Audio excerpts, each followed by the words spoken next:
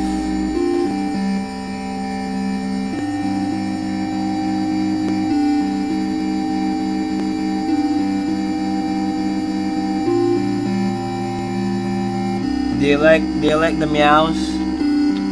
Are the meows okay? Is there no internet? Why is there no internet?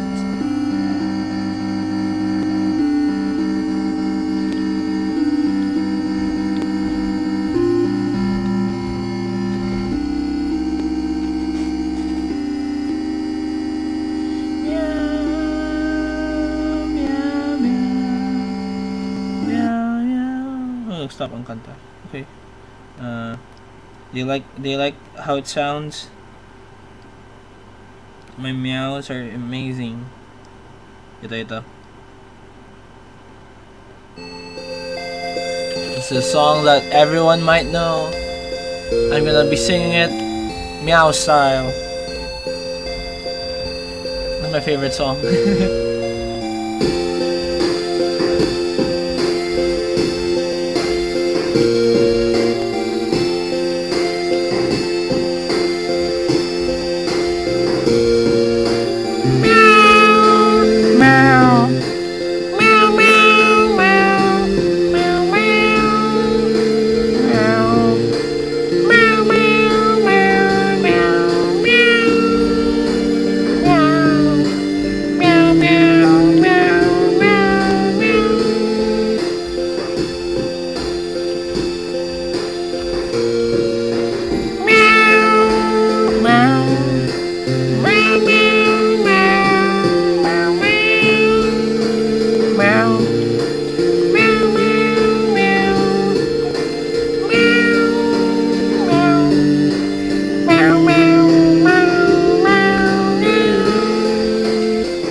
Dead body. Meow, meow, meow.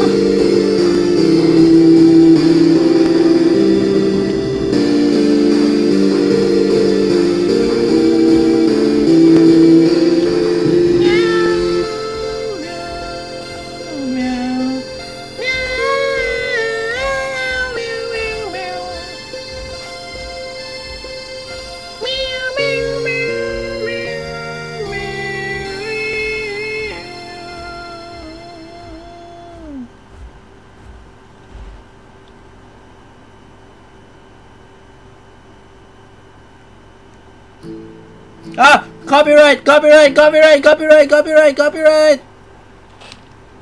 Close.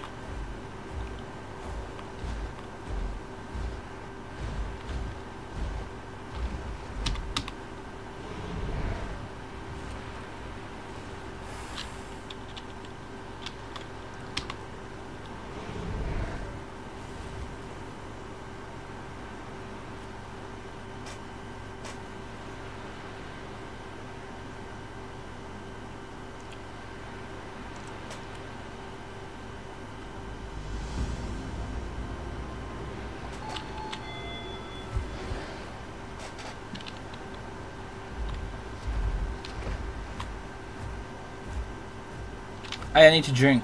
Fuck. Okay.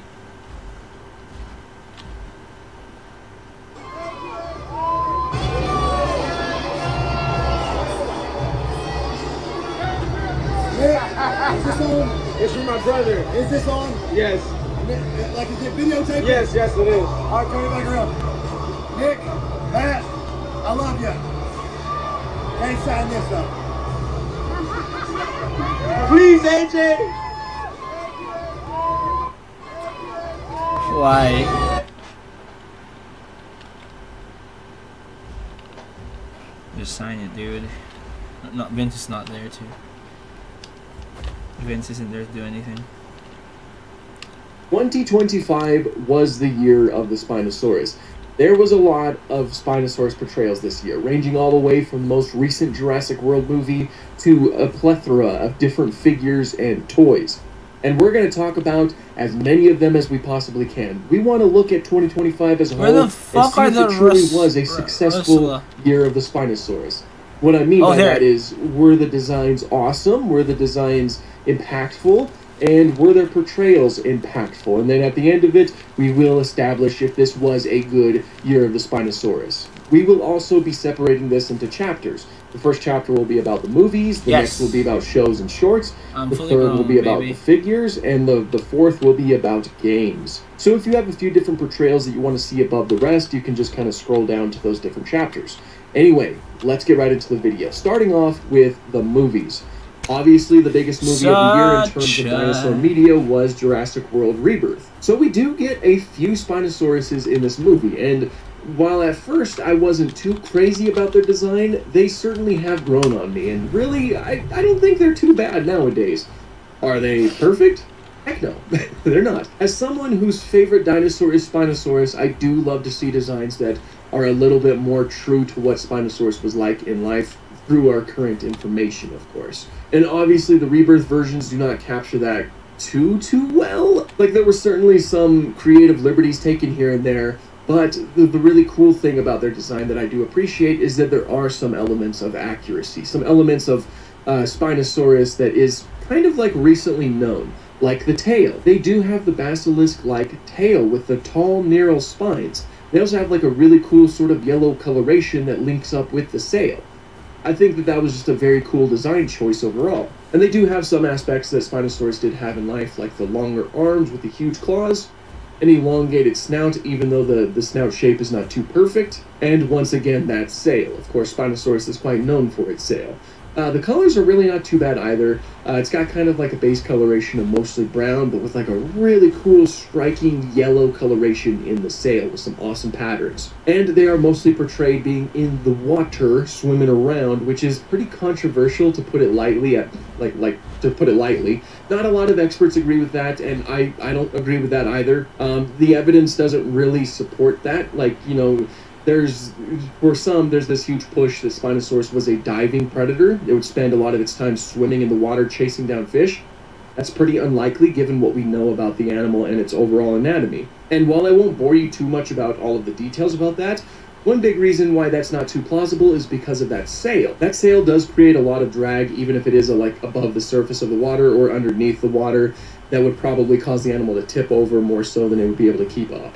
Rather, it's more likely that Spinosaurus spent its time on the shores or in shallow waters catching fish, kind of like a heron. And, you know, obviously that's not the path that they took in Jurassic World Rebirth. They really wanted to emphasize the whole semi-aquatic idea of it, and to put a little cherry on top, they had it to, like, you know, have a little bit of a symbiotic relationship with the mosasaur, which was certainly interesting. It was a cool scene, though. You know, it was great to see Spinosaurus on the big screen after all of these years, even though it is very different from its portrayal in Jurassic Park 3. And again, it did kind of like leave a lasting impact. That wasn't my favorite part of the movie. That goes to the T-Rex scene, but it was still a fun part of the movie. The second appearance was in Primitive War. Now, the Spinosaurus in Primitive War, they actually take the place of Caprisuchus from the original novel.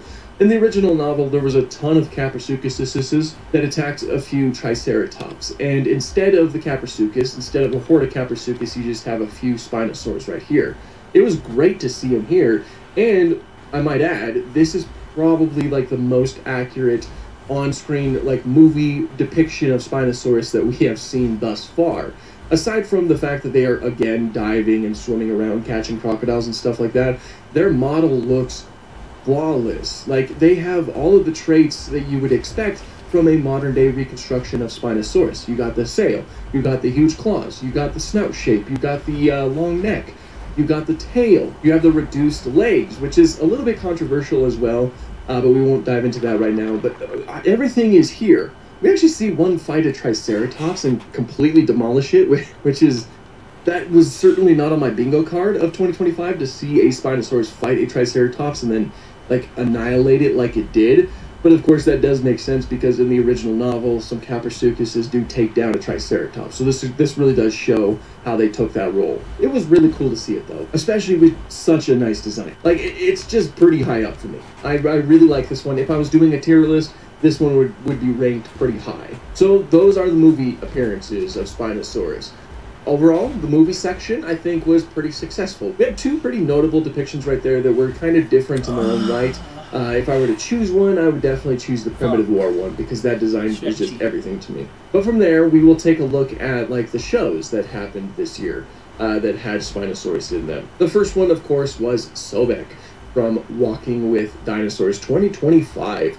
This one is also near perfect in its design, applying practically everything that you would expect from a modern-day depiction of Spinosaurus, except for the lips. Lips are actually extremely likely for Spinosaurids. In fact, they're more likely than they are not likely. And honestly, I don't think we'll be seeing any lips covering any of the depictions that we see in this video, unfortunately. But that aside, all of the proportions are here. You do have the aforementioned tail, you do have the sail, you have the crest set right in front of, its eyes. And the snout shape is very correct. The arms are very correct as well. It's great seeing some, like, Spinosaurus babies, and I loved this episode. If you guys have seen my reviews of this show and my review of this episode specifically, then you know that that this is probably my favorite episode in the whole show, and that's mainly how the Spinosaurus looked. Obviously, there were still some controversial things placed into this documentary, like the fact that it did actually dive to try to chase down some Onchopristis. Which, like I said before, is not too terribly likely for something like Spinosaurus. But I digress. The design did look incredibly amazing, and I did love the way that the babies looked. Our next show appearance comes from Talon, which was done by Lunar Dragon Entertainment here on YouTube. There was a Spinosaurus antagonist known as Fury. She has this design right here. I quite like it. It's kind of like a mixture of, like, older 2010s-esque Spinosaurus portrayals and a little bit of, like, some more modern portrayals. Like the tail, for example, it looks a little bit more like a modern Spinosaurus tail, but then she also has all these spikes all over the place, which kind of makes it look like a sort of Awesome Bro type portrayal, I suppose. It is a stylized show, and this is the style that they have, and I like it. The blues are also really nice. She's got the long arms and, of course, the snout. She's a very fun portrayal, I think. And she obviously makes for a pretty terrifying antagonist. So that's about it for the shows. There will be, like, some short films and other shows that will be coming out next year, or close to it at the very least, like the Mesozoic Life Spinosaurus, as well as the Surviving Earth Spinosaurus. I don't know about the Mesozoic Life Spinosaurus specifically, but the Surviving Earth Spinosaurus, we will be seeing that next year. Both of them, I think, will be absolutely amazing to see. Now, one area where we were completely saturated with Spinosaurus depictions was with the toys and the figures and stuff like that. As you can see, all of these guys are Jurassic World Rebirth style Spinosauruses, because there was a little movie that came out this year called Jurassic World Rebirth. Now, I don't think that I have all of them. I tried my best to keep up with as many as I possibly could throughout the year, but sometimes I just forgot, or I just didn't have the means to do it, but I got as many as I possibly could, and so we'll go ahead and talk about them right here. These aren't the only Spinosaurus figures. Once we get through these, there will be some extra ones that we will talk about, so be sure to stay ready for that. So here's the first one. This is probably the cheapest one. I did get this one from like a Dollar General, I believe. It's fairly simple. It's got a simple paint job and not a lot of articulation. Like, the legs do move. You're able to dislocate the feet, quite important, as you probably know. The tail moves a little bit. Its head does not move, its neck does not move, and its mouth does not open. Its arms do move, but again, it's a fairly simple and relatively cheap figure. It's got a fairly simple paint job as well, a little bit of counter shading right here, some cool stripes up here. Yeah, that's a fairly good start to the Spinosaurus figure list. Next up is a little bit more complicated. It did show up in a set, and again, if you guys want these figures for yourself, they will be in the description. I'll try to have them all in the description. This one does, it's kind of like a little bit more of like a step up on the ladder. You have, again, a tail that moves a little bit, but you got some more color on the tail. You can really see the tall neural spines right there, which is really cool if you ask me. The sail looks really good. It's got some patterns in it as well. What I really like about this figure is how the neck moves and how you can put it in a position like this, which is kind of similar to the sort of S position that you see in a lot of modern-day Spinosaurus reconstructions. I think that's a pretty cool thing right there. The mouth also does open up like that, so you can, you got some rubber teeth going on right here. The arms do move, legs do move, of course, and it's got a little bit more of a paint job going on here. Like, you got more of a blend of these colors instead of like a harsh separation like on the last figure. And I really like a lot of the yellows that we see on here. So, another really cool figure.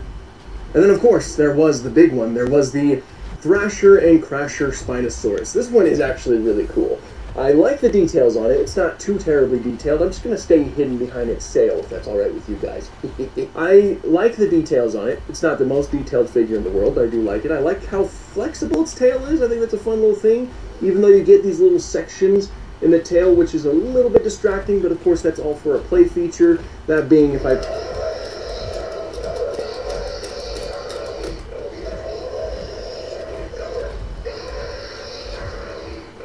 going in a circle. Yeah, that's why it's called the Thrasher and Crasher Spinosaurus, because of that little play feature right there. If you press this button on the sail, the more you press it, the more it'll do that sort of thing right there, and then it kind of slows down. The head shape, I think, looks really cool. Obviously, like I mentioned with its movie depiction. Well, hello. Oh yes, hi. Like I mentioned with the movie depiction, the skull shape is not perfect per se. Like, it's really jagged compared to the real-life animals, and it's really blocky towards the base of the snout. The tip of the snout gets a little bit closer, but it's still not like a perfect Spinosaurus skull portrayal.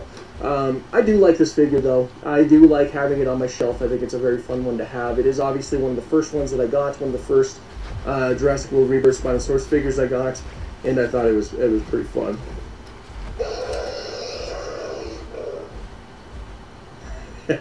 And Ahsoka likes it too. After that one, there's a few more figures. Oh, hi. Well, I don't know if this counts as a figure. Okay, I'm gonna have to ask. Okay, well, we'll make this work. There's a few more things. I don't know if we can consider this a figure, but it is certainly a toy. We do have this Spinosaurus mask right here for children. It also does roar. It has interlocking teeth and stuff like that. And instead of being portrayed as brown, like how the other figures kind of are, it's got more of like a gray coloration. It certainly is really interesting. I wasn't going to buy this one initially, but then as the year progressed, I was like, I should probably just try to get all of the different Spinosauruses as I possibly could.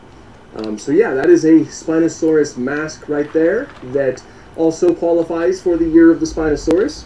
After that, there was also this little interesting play set thing right here. I haven't taken this out of the box, and that's because it has there's a tiny Spinosaurus right there that also kind of fits the build that we've been talking about that I didn't want to lose, so I just kind of kept it all together. It also comes with a mosasaur. It's just the Spinosaurus head, basically. I like the red around the eyes. I think that's a really fun addition right there. And yeah, it's another thing that counts for the Year of the Spinosaurus, I suppose. Lego also finally gave us an official Lego Spinosaurus figure. I like it. I think it's pretty cool. It's got longer legs and stuff like that. It's a little bit more like the Jurassic Park 3 Spinosaurus. The tail is... Whoops, wow, I hit my hat. The tail is a little bit like a paddle, but not too terribly much. It is still kind of like a classic theropod tail that we've seen before. I like the head mold. I think it looks pretty good. Well, I think it's just the Baryonyx head mold, but I still think it looks pretty good on this. It's also got some red around the eye there too, which is pretty cool. And of course the jaw does open and close. Yes, the jaw is pushed all the way back on. When I recorded my first video talking about this minifigure, or big fig, whatever, I didn't have the jaw all the way on, and I didn't notice that until after I had uploaded the video, so I clicked it back on, and then I got a lot of comments saying that I left that out. Or I left it, you know, it wasn't pressed all the way on. Anyway, yeah, this is the Lego, our first official Lego Spinosaurus figure. It's what it looks like. Again, it still has like some of the whole idea of the rebirth Spinosaurus down to a T. The coloration is similar, though it is a little bit more gray on this fella instead of being more brown like how we've commonly been seeing. But it does have like the striping on the sail, and it has a little bit of a paddle-like tail right here, though it is kind of reduced. I like it. I don't usually buy Funko Pops. You know, the only other one that I bought recently was the Sharp Tooth, and that's just because I like the Sharp Tooth. I used to buy them all the time, but then I stopped in recent memory. But for the year of the Spinosaurus, I did make this exception right here, and it's cool. It's a cool little depiction. I quite like it. There was a plethora of Spinosaurus plushies that also released. This is the one that I got. It's fun. My daughter loves it, of course. It's got, you know, it's got the sail we've been talking about. It does have the tall neural spines back here, a reduced snout because it is a plushie. It's all cute and everything, and it has more of the gray coloration, which is similar to some of those other ones that we've been looking at. Although it is a little bit tan now that I look at it more so in the light. Actually, it's more brown. I take back my previous statement. Plushie Spinosaurus, ladies and gentlemen. So those are all of the Rebirth ones that I got. I know that there's like some other companies that made their own like Rebirth style figures that you know, I wasn't able to get. A lot of them were more collector and had a, you know, they were a bit more pricey. I just wasn't able to get those ones, unfortunately. But there are some of those out there that do exist. These are all like the mainline ones, but like the Rebirth Spinosaurus is not the only Spinosaurus that we got some depictions of in the figure world this year. You wait right there. Boom. Obviously, a big talking point this year was the Jurassic Park 3 Hammond Collection Spinosaurus. I love this thing so much. I was so happy when obviously there was a lot of issues with people trying to get it, myself included. It was selling out like almost immediately. The pre-orders sold. I'm gonna bait him.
We're friends. I don't want to fight a spoon, dude.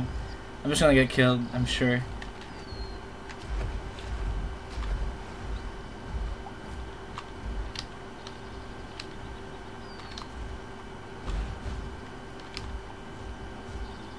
Why was I baiting him though? If I wasn't gonna kill him. But anyway.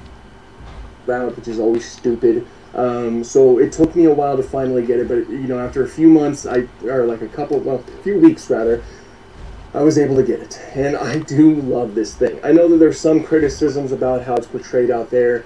A lot of those, I think, are more so nitpicks, because I just think this is awesome. I love the shape of the skull. I love the colors. I love like how posable this thing is. Like the arms look really good. It's a great figure. Easily like one of my favorite things that I bought this year. And it's really something that helped emphasize the year of the Spinosaurus. It looks practically spot on to its on-screen appearance. One thing it is lacking is the sort of blue patterns that it had in its sail, but again, that is, to me, more so a minor thing. I love this. I really love how it turned out. I think that they did a very good job with it, and I would probably buy more if I needed to, which I don't really need to. But yeah, that's the Hammond Collection Jurassic Park 3 Spinosaurus. And then, more recently, there is... I can't see you. A little bit more difficult to get into the camera, but there is the Super Colossal Spinosaurus. Obviously, you know, also based off of the Hammond Collection, or sorry, the Jurassic Park 3 Spinosaurus, with the colors and just the whole shape of it. You know, it certainly looks a lot more like an early 2000s Spinosaurus rather than like a more updated one. It also looks really good. And if you guys saw my video, then you know that, of course, it has some play features. Like, you can, its belly opens up, and then there's like a little baby Ceratops and another baby dinosaur, like a baby Velociraptor, that you can feed it. Goes into here. It just goes into its mouth, and then very good. It's a fun one. I have nowhere to put it, so it's just been kind of like hanging around like at the base of my bookshelf. But it's pretty cool, you know. 2 Jurassic Park 3 Spinosauruses is certainly really fun, and they both look great. Obviously, I like the Hammond Collection one a bit more, but that's because it's meant to be a collector's item. So, of course, I'd probably like it a little bit more. Yeah. Cue the, oh my god. Cue the ringing phone. So, unless I'm forgetting anything, that should be all of the...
Hey guys, I think for this video, I'm gonna play as the Griffin for a little bit.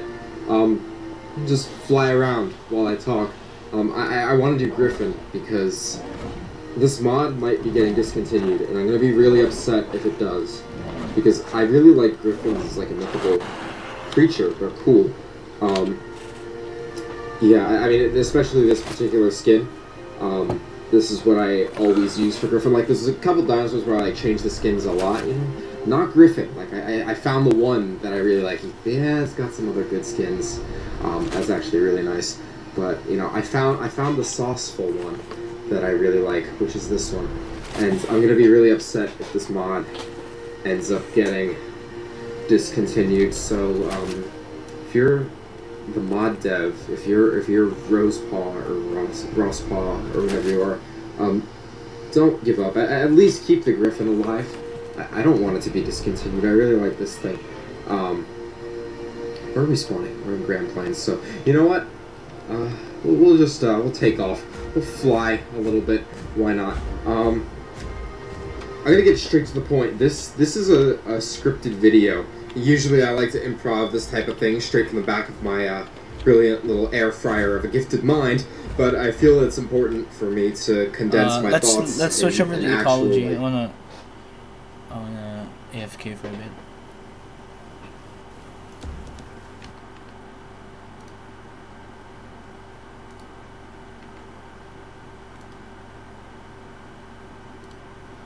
When she put her dancing clothes around me, I don't know if it's gonna be me.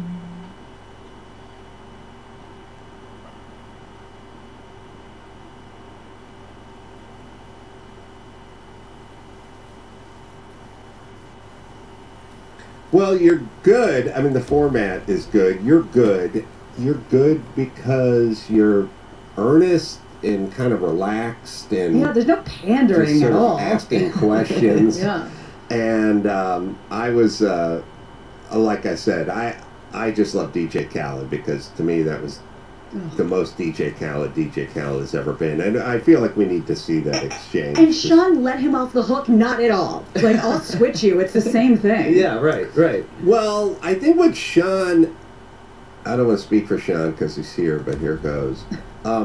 There's two focuses or forms. One is he held his feet to the fire, but the other is just from the mouth of babes. Right. I feel like Sean's got a little mouth of babes going on. Right. Like he goes, hey, don't say I quit. Well, you're quitting, which is like, but that's what an 8-year-old Right. would say. That's not necessarily what a tough journalist would say. That's just what if you told your 8-year-old we were playing badminton in the backyard, and then you said I'm quitting and don't say I quit, then your 8-year-old will say you are quitting. Right. Sorry, we'll play the clip. It's awesome.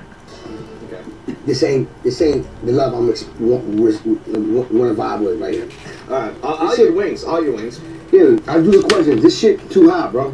If you ran, I just want to be clear. I ain't give up because you kind of did. No, let me tell you. You kinda did, but I'll be back.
I am back, I am back, I am back.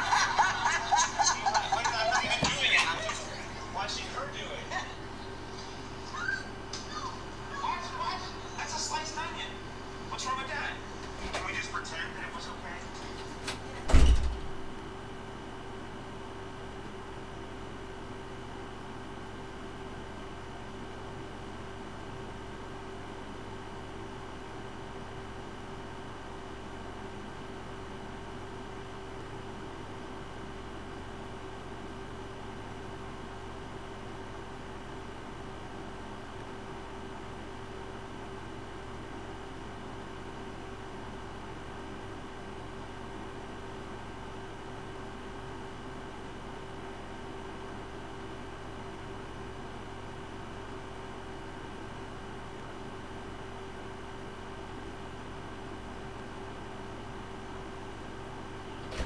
Just sprinkle it as much as you want. Ah, look, everybody. Nice, huh? He's not clapping. He didn't clap. But I got tickets to Iron Maiden, baby. Lucien will learn to respect me. My invention. Lucien, huh? You didn't think of that, did you? No. Now we wait. Ready?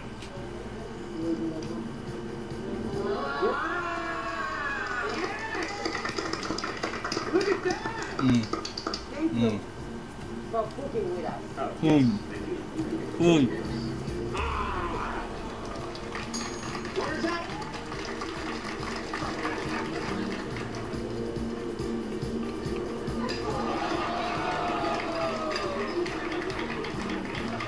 The World Central Kitchen School relies entirely on charitable contributions. To donate, please go to worldcentralkitchen.org.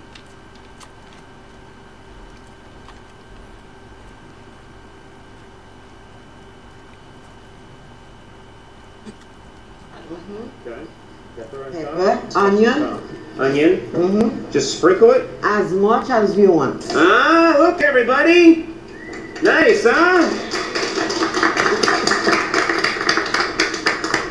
He's not clapping. He didn't clap. Why didn't he clap? You'll see. I'll get you. What's his name? I'll get him. Lucien. Lucien will learn to respect me. My invention. Lucien, huh? You didn't think of that, did you? No. Now we wait. Ready? Wow! Yes! Look at that! Thank you for cooking with us. Oh, yes. Thank you. For cooking with us. Ah! Where's that? Oh shit.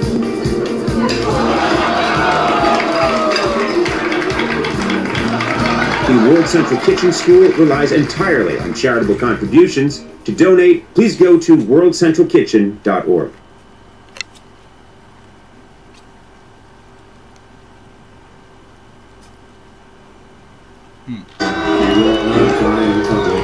Less chance of illness.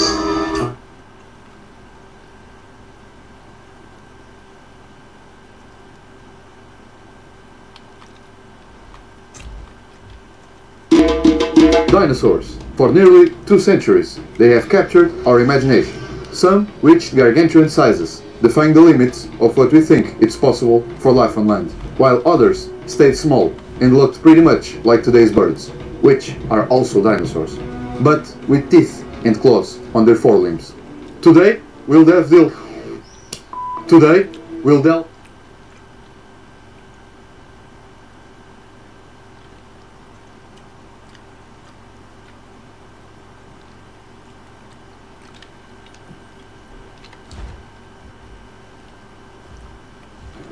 Better not be pooping, that's for sure. Couldn't drive with the door wide open. You're goddamn right. Squonk.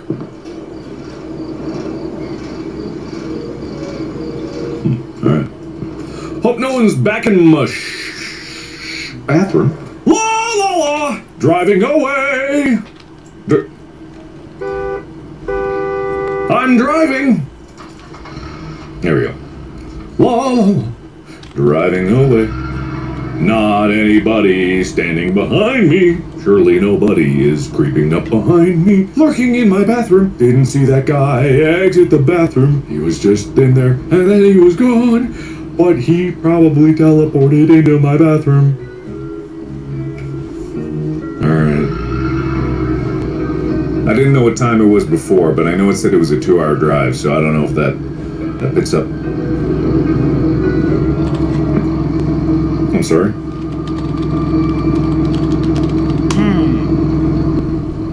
Huh? Don't want anyone seeking out the other horrors I've seen in these woods. Uh-huh. Do I gotta stop here? Or am I turning here? I think I'm turning here. You guys hear anybody singing out there? Ah! I drove my RV onto the foot trail. I sure did!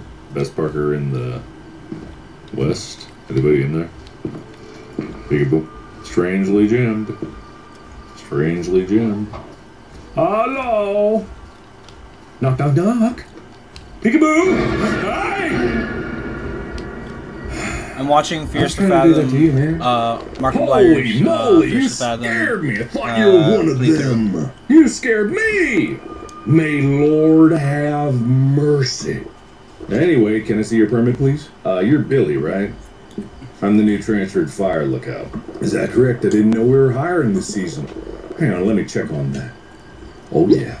Well, certainly, sir. I love the way you type.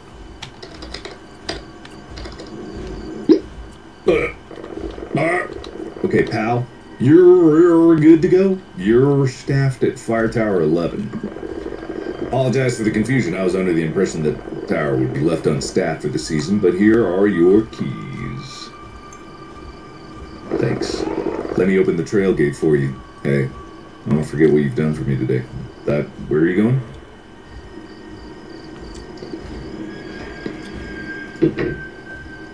No. I choose here. I choose here, sir. Since you're arriving this late, you might also need this flashlight for the long hike. Thank you, Billy. You be careful. Take this. Thank you, Billy. Welcome to Ironbark, pal. Now for our purposes. When you get to your tower, be sure to make your first weather report from your system just so we know you clocked in safely. If need be, you can reach out to Tower 12 during your staffing. Nice enough guy. He'll be your closest contact in case of any emergency. Thank you, Billy. It's not very bright. Hey, just a piece of advice. Don't travel any further than half a mile or so north of your tower. Look, I don't need to ask questions. Bobcats and bears. Nasty business. I am on board. I thought he was trying to scare me, but he looked dead serious. Need some light? Okay. Parents of missing children, eh? Well, couldn't be me. Couldn't be me. Do not block gate. Ah, okay. Alright, tower... Man, my zoom is suck. Tower 12? Tower 11. Where am I? Where are we? Spy Rock. We gotta be here. We have to be here. Logan Pass Trailhead. That's gotta be this, right? Logan Pass Trailhead? Sure. Yeah, sounds good. Alright, goodbye. Alright, goodbye. La la la la li li li li. La la la la la la. Aw, shit. My bag. How could I forget such a thing? Sure hope nobody's in my RV. Squeak! Bag. Bag. Bag. Alright, goodbye. I should close the door, shouldn't I? Squonk. La la la. La la la la la la. Lexian, nothing. Nothing at all. Actually, I don't need anything. No, I don't need anything. No, I'm good. I'm okay. You do not have... Every second that you're here is another second you have to animate, so... look, I'm good, okay? Alright, I'm good. Thank you. Thank you. Thank you. Thank you.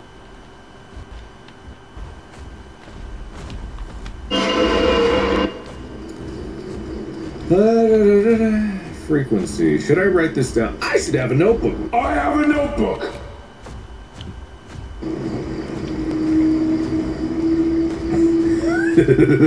I'll call it the gamer's log. Fears to fathom. That's pretty good if I don't say so myself. It actually looks like ass. I can't believe I thought that looked good. I can't believe I thought that all looked good. That looks like ass. That looks so bad.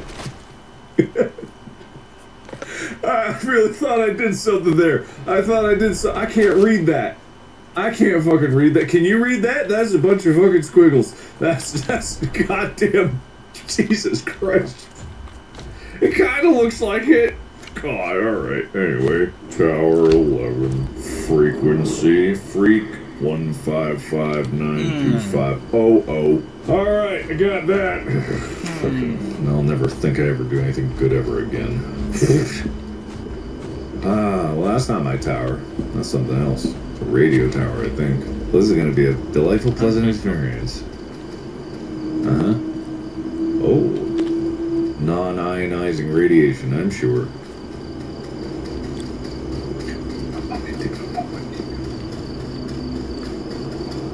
Okay, Tower 11, Lacey Trail, Gold Creek Trail. That's far away. I'm gonna go this way. I'm just gonna go in the tower. Where else would I go? What else would I be doing?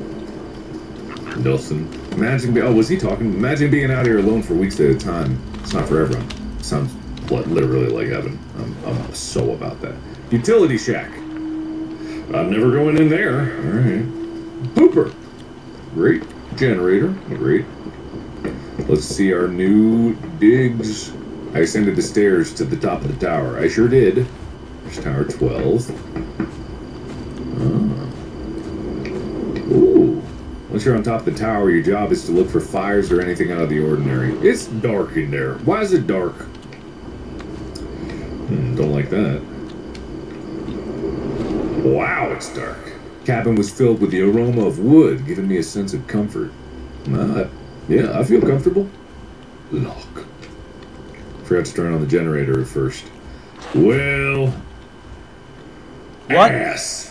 Down I go. Oh, let me put my bag up here. I wasn't strong. Arms like noodles. Legs like spaghetti.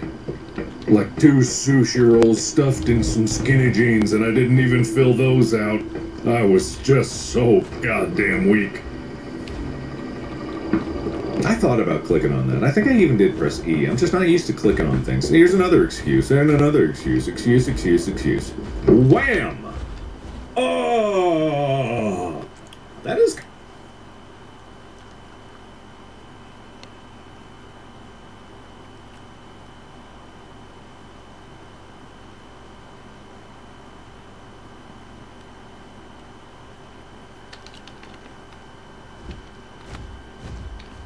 I swear I heard a snake.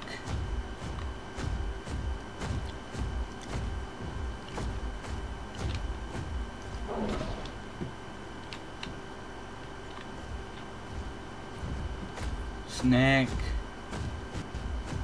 Cozy. Oh, can you imagine? It's so cozy.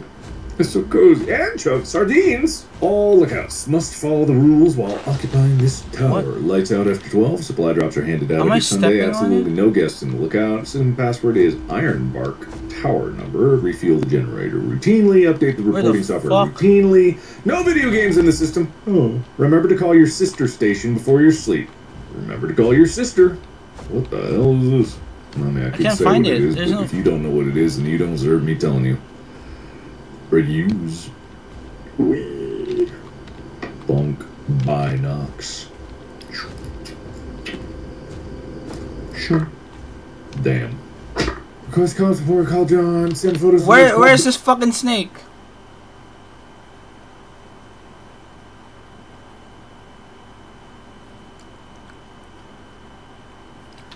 I can't find the fucking snake. There's no snake. But I can hear it. Rest muna tayo kasi I'm out of stam. My fat ass is out of stam. Meow, meow, Meow, meow, meow. Oh god, may charger. You know, may snake ako marinig pero hindi ko makita kung saan. Kakainis.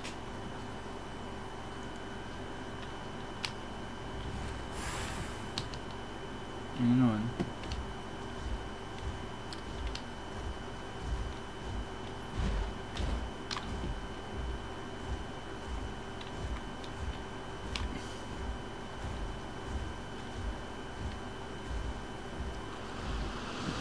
Another one. Weird. Where? God, that's so small.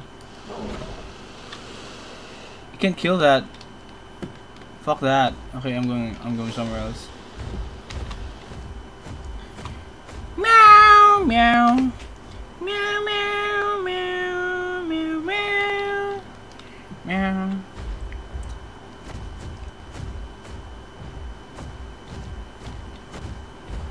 This is my home, Sammy. This is my home. Look. Oh, my home. I have a huge pond.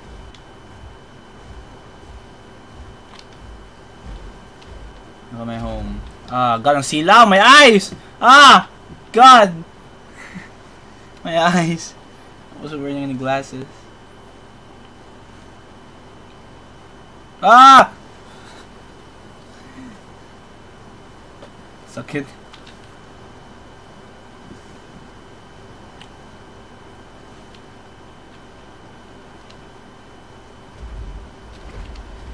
Billy, call John tomorrow, 2 p.m. Ask for extra supplies next week. Fierce to Fathom is a game series created by Rail in which the player goes through short horror stories based on true events. Each episode Kill tayo ng frog. Let's kill a frog. You wanna see? Allows... You wanna see me kill a frog? I can't. Hindi ko ma-interact. Never mind. Can't kill a frog. Dito na tayo sa kabila.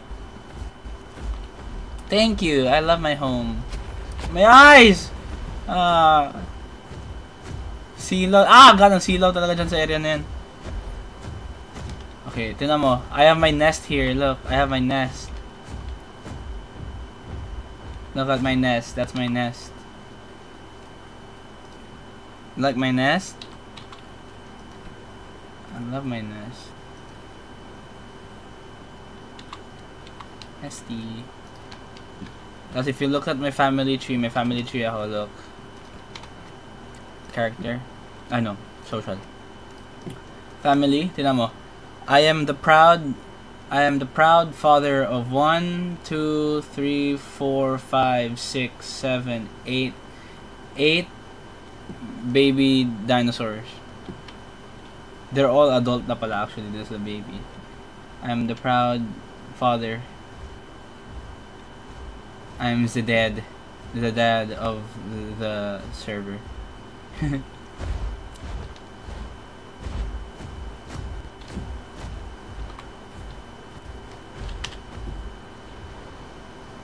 Nag-roleplay lang kami dito na I'm the dino dad.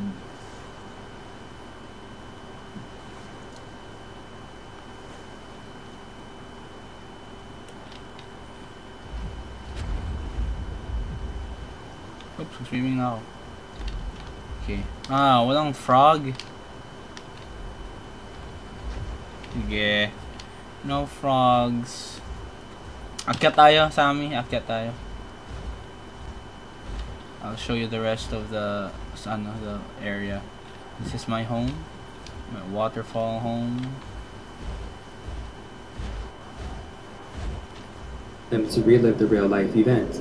Fierce to Fathom has gained some popularity with its retro style and its most recent episode, Ironbark Lookout. That sort of VHS style is what tends to draw people to these games. It almost brings a sense of comfort, even if you are being chased by a vicious killer. I came across the game as I was looking for something to stream, which you should check out my Twitch, by the way, and came across Home Alone. Seeing that the first episode was free, I thought no harm in trying. This led me down the loophole of the Fierce to Fathom franchise, and with that I played the other 3 episodes. The 4 episodes out are currently Home Alone, Norwood Hitchhike, Arson House, and Ironbark Lookout. Now, Fears to Fathom isn't a game that relies on jump scares to scare the players. It's a game that messes with the mind and makes you fear the unknown. Whether it's the odd noises being played, the intense music, or the freaky imagery.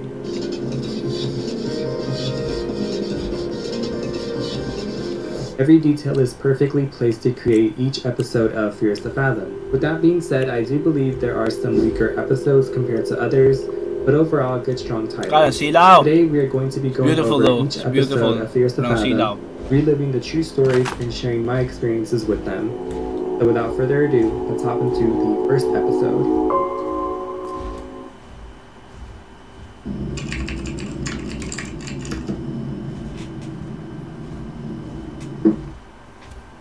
The first episode, Home Alone, is about a 14-year-old boy named Miles. It's the middle of summer and your parents have left for a work trip, meaning you are all alone.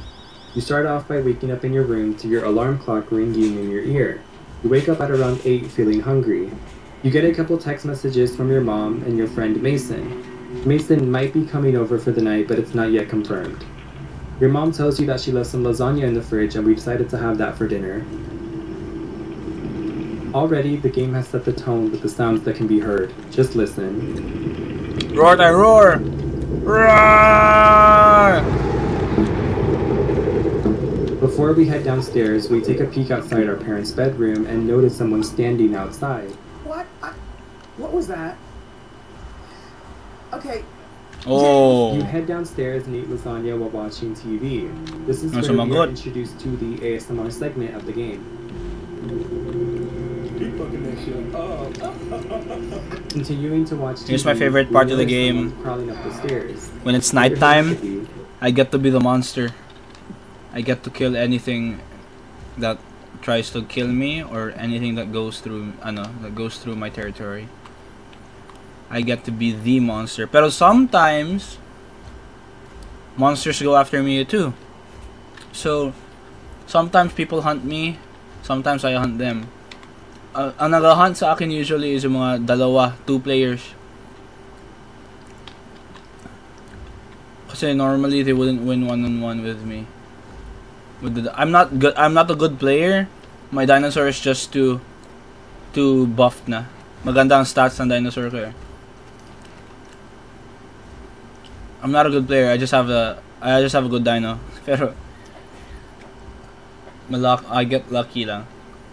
Pero ang duos usually makapatay talaga yan sa akin, or packs. So I don't want to come across those guys.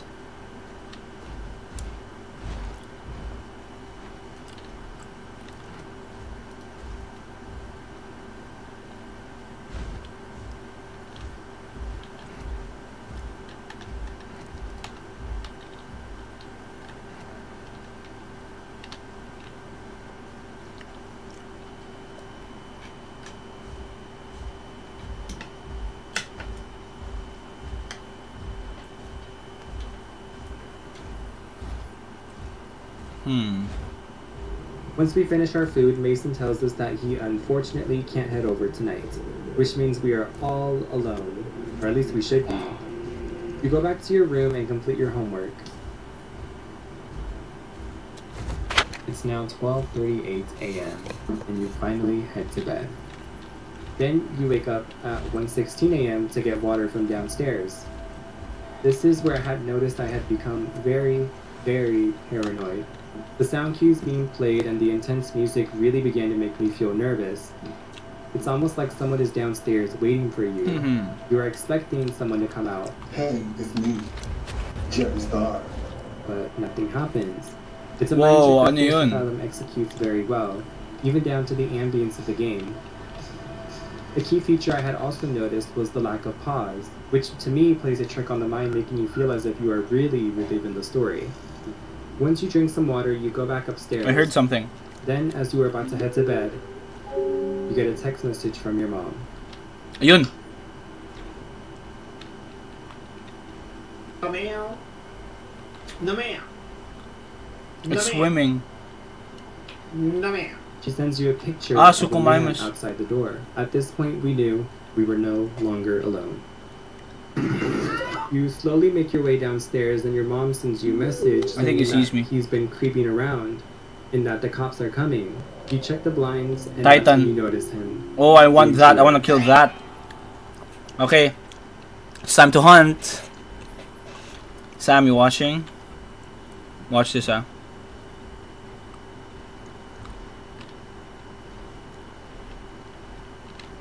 I'm so hungry.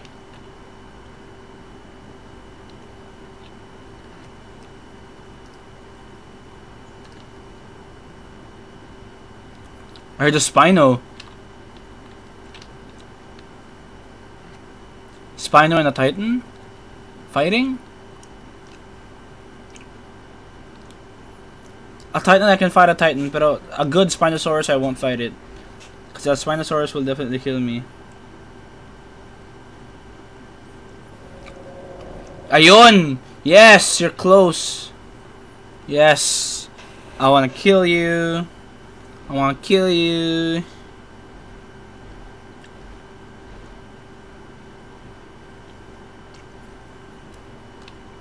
Ito na mahirap dito.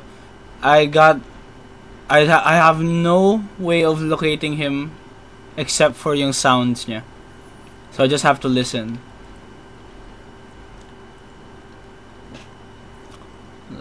But I heard him over here. He's nearby. That roar was nearby.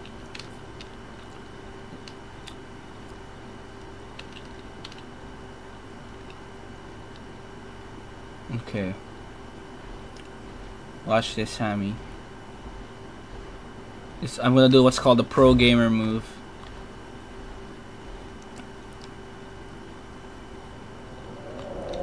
Oh, that's so close. That's so close. I wonder what it's doing. Why is it roaring? May kaaway kaya? If wala siyang kaaway, I will kill him.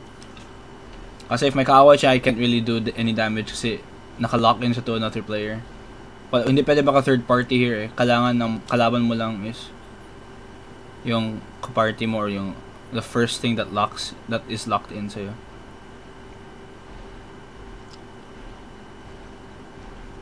I can hear it. I can hear it.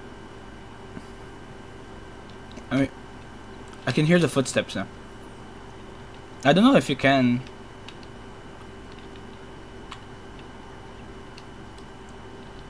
Imagine if we're the ones being hunted right now, na? Not me. Imagine if dalawa pala yun sila. If there are two of them, I might die. But I have fought 2v1s before and won. But those were lucky.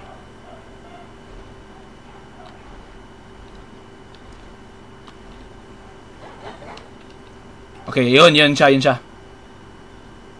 Ayun, there you are, you big ugly fuck. Ah, it's fighting a Spino. Okay lang. Okay lang. I think the fight's over na. Makita mo sila Sam? Yun na sa gitna. Nakaupo yung isa. Yung isa nandoon.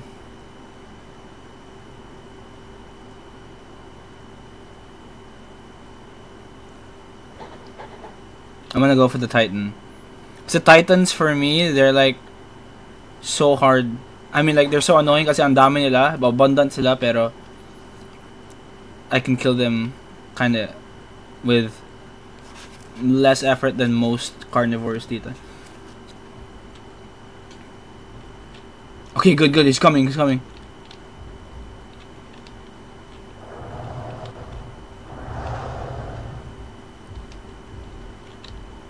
Okay, he's coming here. We gotta move. Oh, fuck me.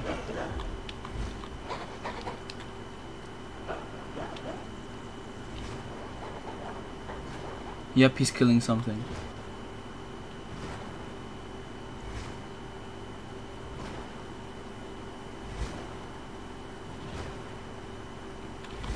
He's destroying a nest. But you can see him right now, right? Inshallah.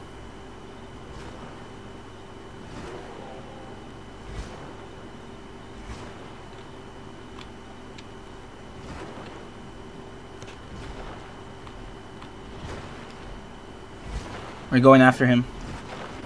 We're going after him.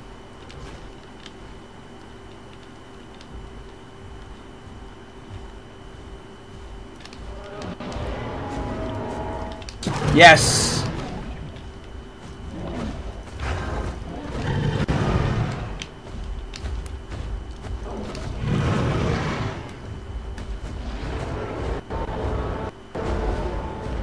Come on, come on, come on, come on, come on, come on, come on. Bone break, bone break.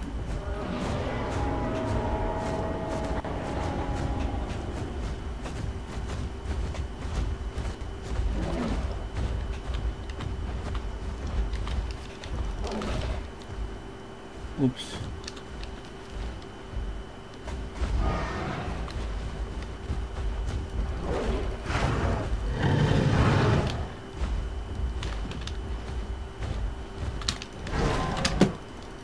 Yep.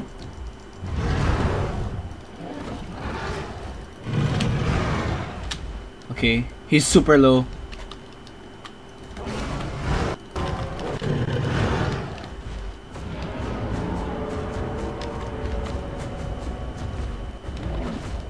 God.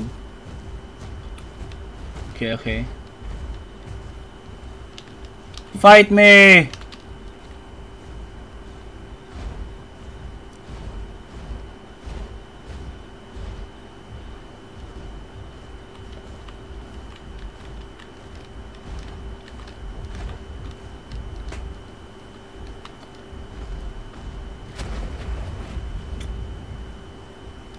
Oh,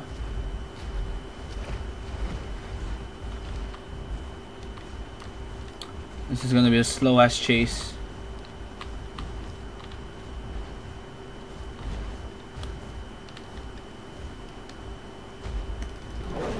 Yan.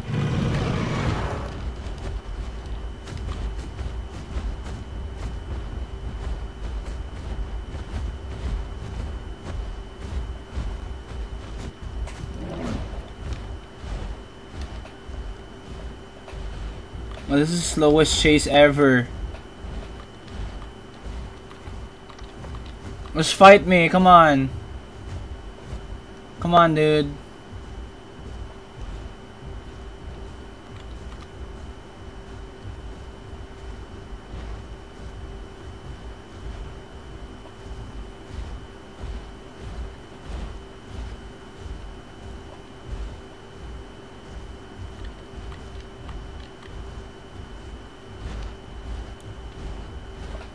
Ay, nako.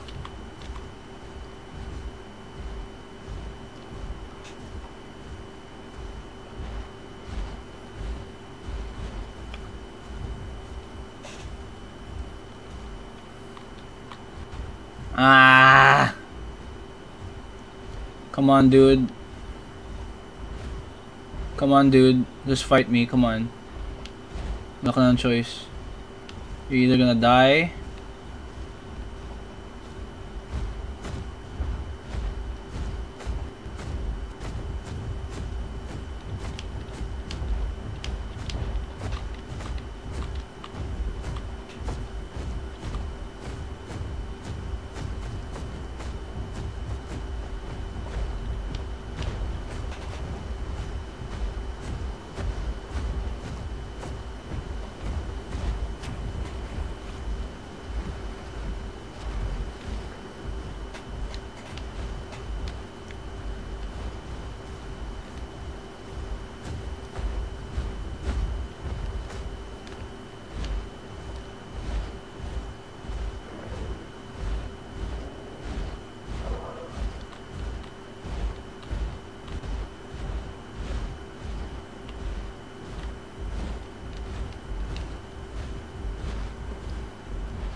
God.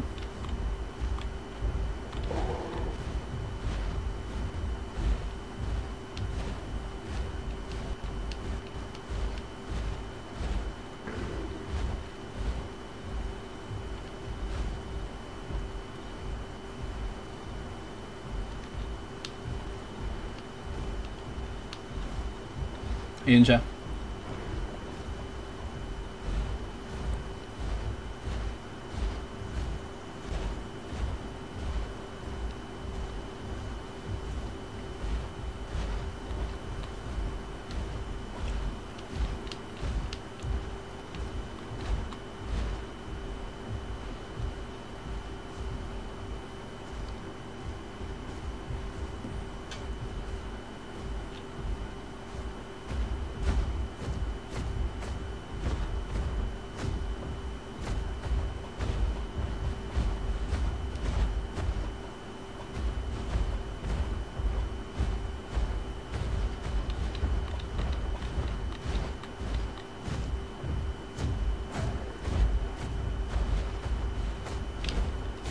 God, I got stuck on the rock. It's so stupid.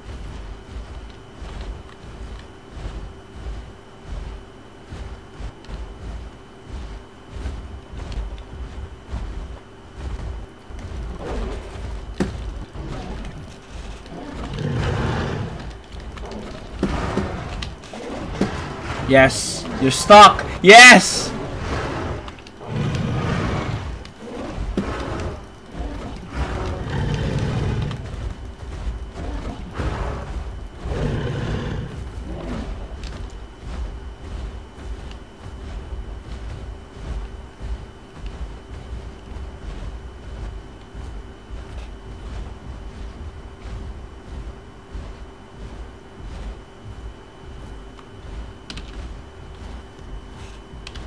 Oh god, wait lang.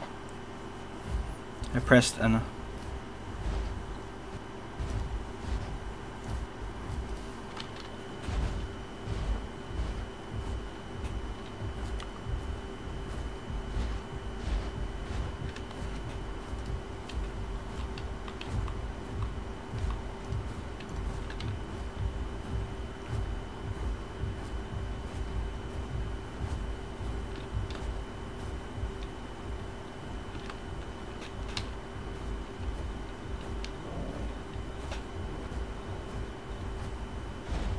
I think I lost it.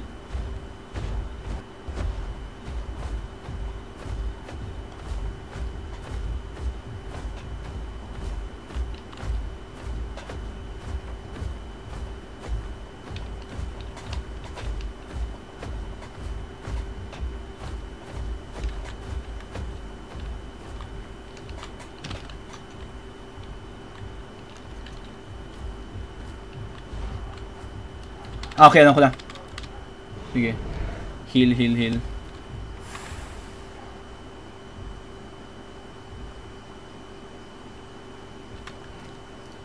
Okay. Okay. Nag-stop din siya. Sige. And now we're back. Ayun. I can hear him.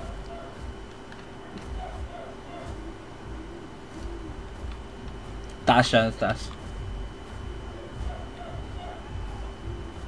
Oh, come on, don't be a wuss. Huwag ka magpunta ng home cave just because you know you can kill me and I know I can kill you. How about we just kill each other?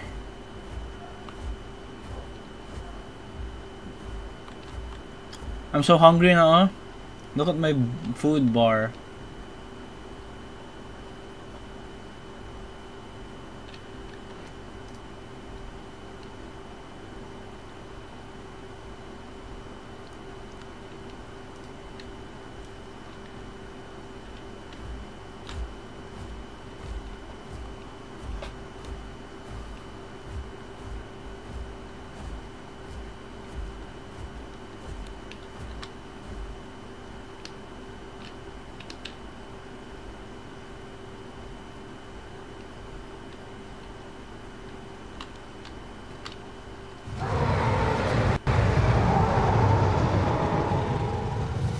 Nora ka ba? Magsagot yan. If he's dumb, magsagot yan. If he's smart, then damn.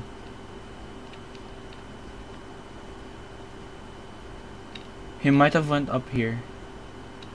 I think that's the safer place he'd go to. If I were him, I'd go up here. Yes, I'm bleeding.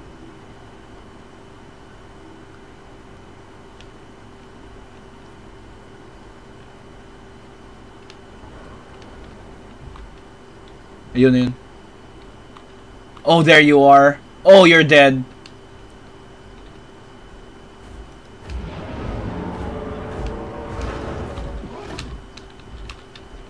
Oh, you wuss.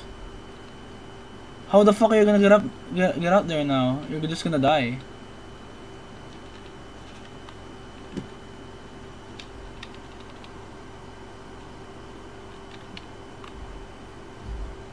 Okay, I'm gonna go.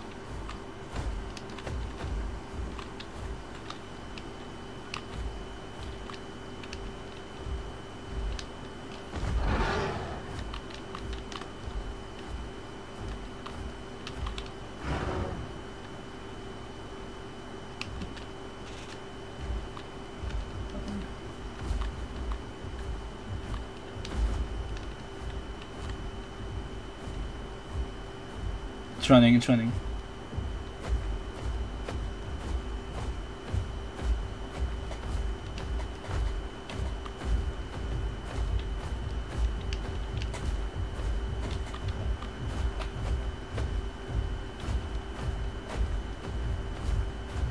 Don't go to the home cave. Come on, come on. Don't go to the home cave. Ah, you fucking wuss. Come on, man. Ah, you're so dumb. Okay.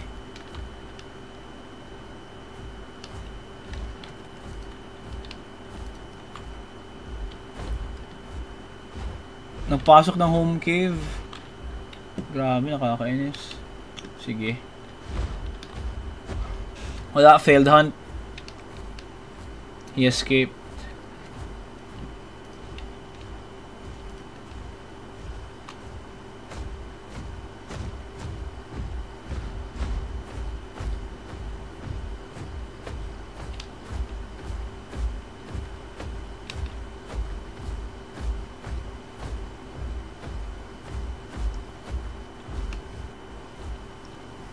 Hamo ako ng mga AI ng mga ng mga dinosaur para yun ang kainin ko.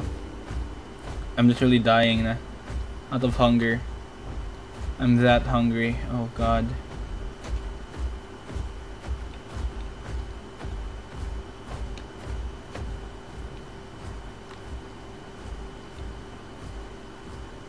Look at my health.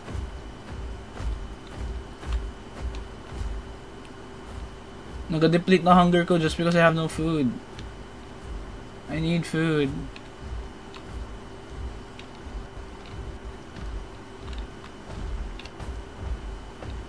Ay, may cheat code ako. Wait lang.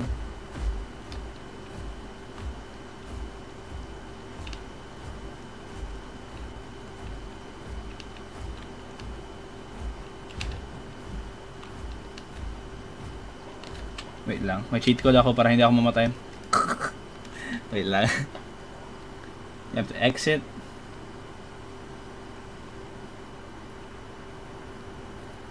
Exit. Punta ka sa nearest server, which is this one. And then wait it out. Hindi ka mamatay niyan.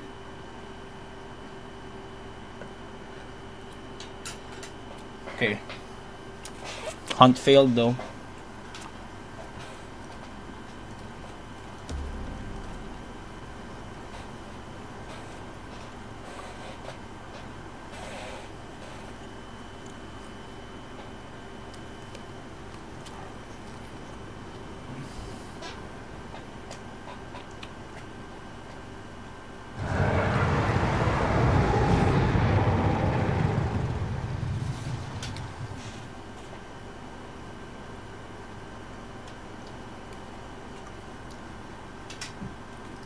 Sayang.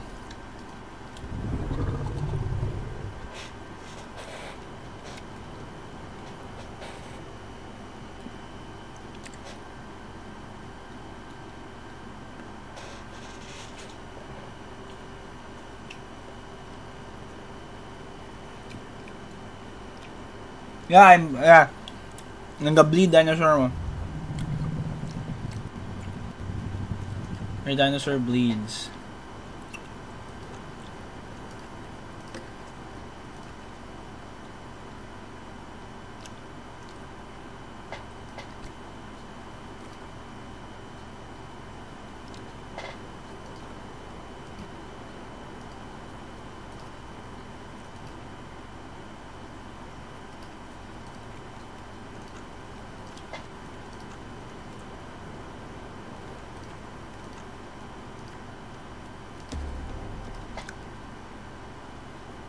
Napansin mo kanina rin, when I bit him, his leg popped off. Ang bone niya nag-pop. Yan, merong 2 types of dinosaurs. May bleeders, tapos merong bone breakers. Ako, bone breaker ako.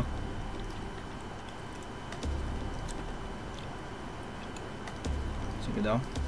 Yan. Hopefully. Yan. Sige lang. Oh, buhay pa.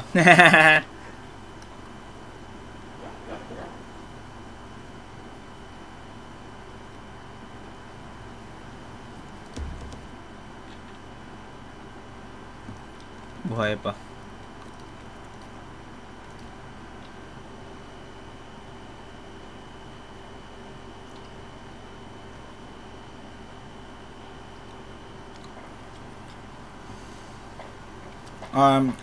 Chicken, siomai. Tapos itong lettuce.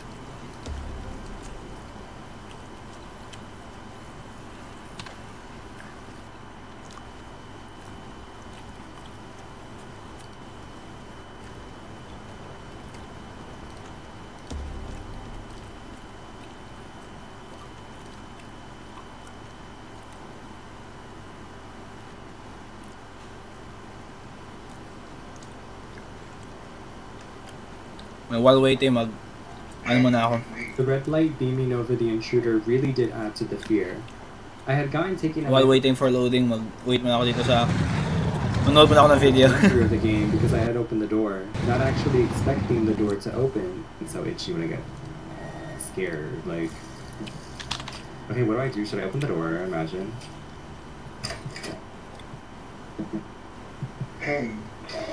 When I had gotten taken from the intruder, I realized that my game closed. This was something I was not expecting from the game, but added to the portrayal of the game. You slowly go back upstairs and hide underneath your bed. Now, this is where things get interesting. As you're hiding underneath the bed, you hear a window break and someone ringing the doorbell a few times.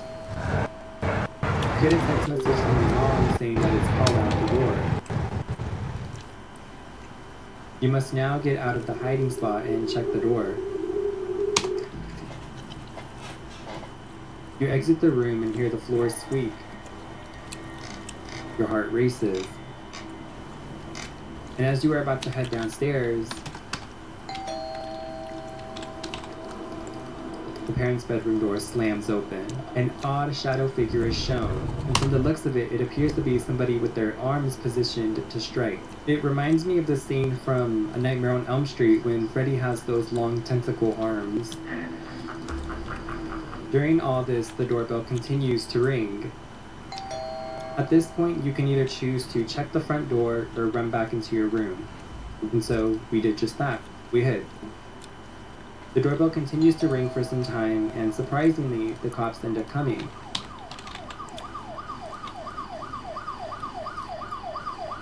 And the game ends. We were able to beat the game by hiding, which caught me by surprise. Typically, when it comes to other games, while you are hiding, you would expect the player to have to leave the hiding spot and check the front door, but instead hiding was the right option here. This episode alone intrigued me, and I was eager to start playing the other episodes. By the way, I ended up replaying the episode just to see what was outside, and this happened. Police in here. Please save me. Please. Police, he's in here. Oh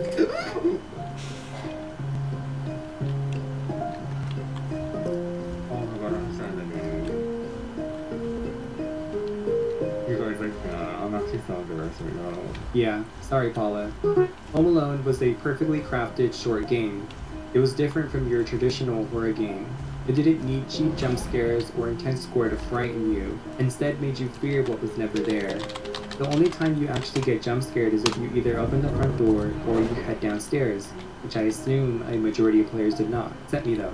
Ay, may server restart pala sa amin. Wait lang, mag-server restart. To scare the player. In this game, I had noticed how all the sound cues were perfectly placed together, creating a sense of discomfort. The story chosen also tied the game together. In reality, encounters like this take place all the time in the real world. Home invasions can take place anywhere, including your own home. So the idea of someone being somewhere so comfortable and having your own space invaded isn't the most fascinating idea. When you play lots of horror games and live in the real world, you come to the realization that the real world is much more scarier than the game you're playing at home. Anyway, so now let's move on to the second episode, Streaming. Norwood Hitchhike.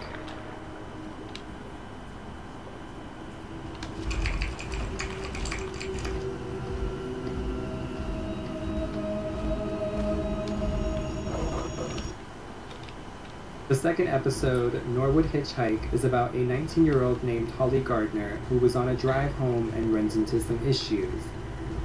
She ends up staying at a motel and ends up realizing soon that staying there was a mistake. The playtime for this episode is 40 minutes. Now, because this is the second episode, I have been looking forward to checking this one out. I knew going into this game that this episode was much more interactive than the first one and a bit longer as well. Now, in this episode, you start off driving home after attending a gaming event. Your dad and Aiden, the friend you met at the convention, begin to text you on the way home. You let them know that traffic is bad and that you will have to reroute. On the way, you stop at a gas station to get some gas. As I stepped into the gas station, I noticed there were people inside. A gas station worker and this random guy. He doesn't seem to be very friendly either. I went over to the vending machine and was able to get a drink, which says increases your sprint speed. At first glance, I thought that these would stack, so I drank endlessly and ate all the vending machine snacks, only for it to not. It just slightly increases your sprint speed. Making the gas station a mess was also entertaining. When you interact with the gas station employee, we engage in small talk, and he tells you about a Norwood Valley monster, and how the monster would tear people up and hang them from trees. Interesting. Anyway.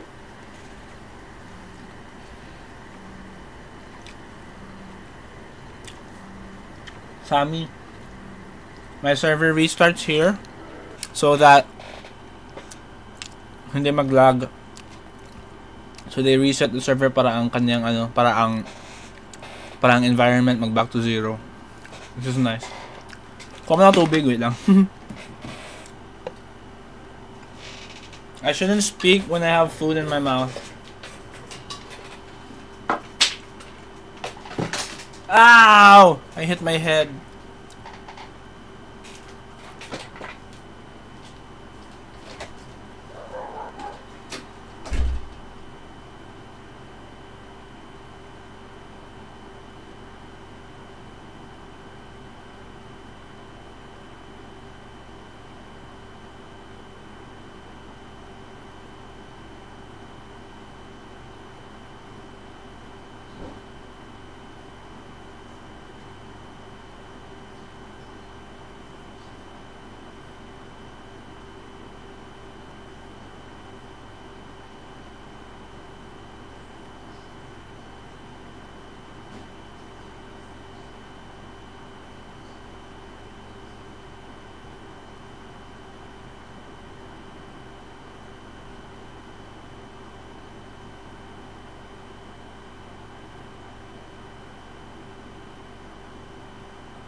Here we are, stranded. I'm back. Car, no phone, in the middle of nowhere. We get back inside the car and just wait.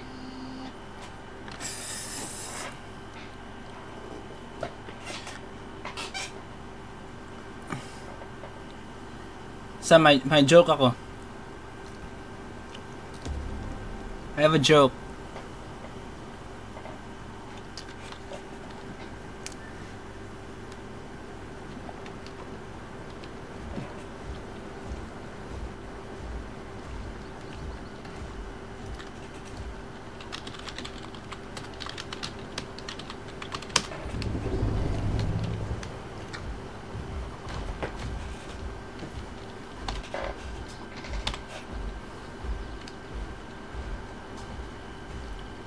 Okay, here's my joke. Knock knock. Tapos sabi, who's there? Diba? Ako na lang kasi may latency itong may latency itong YouTube live, so sabi, knock knock. And sabi niya, who's there? And sabi, it's me, Billy. Tapos nagyan siya, who? Billy who? Tapos nag-iyak si Billy. Umiyak siya, grabe iyak niya. Kasi na-realize na ang grandma niya kaya di na siya nakaalala. Yan lang.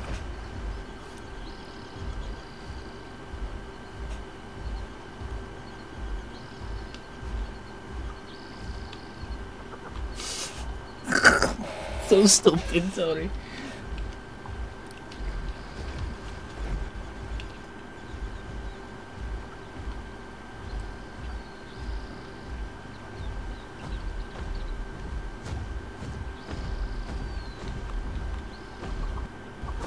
I'ma kill you. I'ma kill you. Ha! Wow. Yeah. Yeah.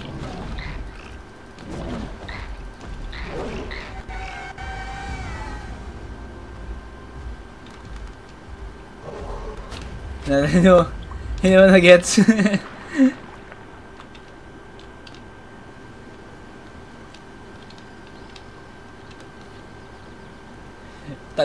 Matagal mo bago na-gets.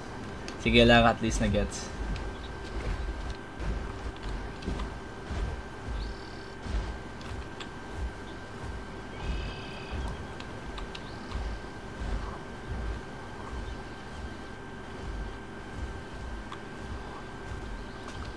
Ito Sam, I have another jokey. I have another jokey.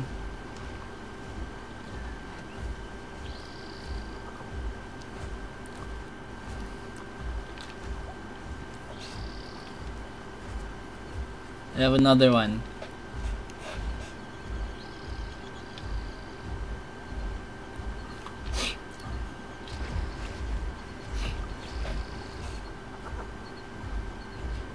Have you heard of do you know about the professor of logic?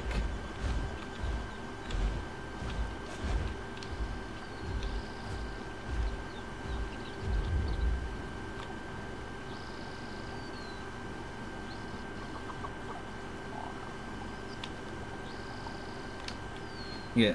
Do you know about the professor of logic?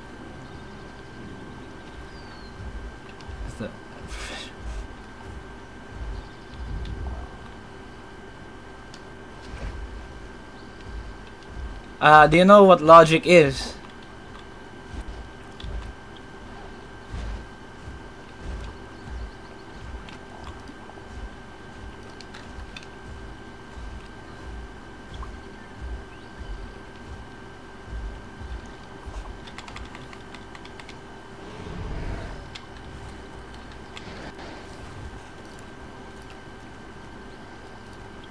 Okay.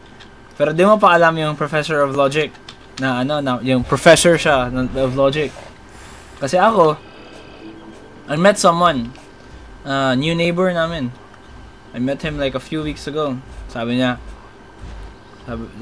ko na, uy, may new neighbor. Yung time kasi na yun, kaya nasa labas ako ng bahay, kausap ko yung old neighbor ko, si Tito Francis. Tito Francis, best friend ko yung anak niya, si Miguel.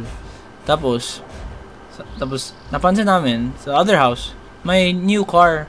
Tapos may mga boxes siya ginabuhat yung lalaki sa car. Sabi ko na, uy, baka ito siya yung new neighbor. So, tulungan natin. Let's help him with the load. with unloading. Sabi ko, oh, okay, sige, tulungan natin. Tapos, tinulungan namin siya. And so, he's like, so, thank you so much. Tapos, introduce ko sarili ko. Sabi ko, hi, my name is Gavin, and this is Tito Francis.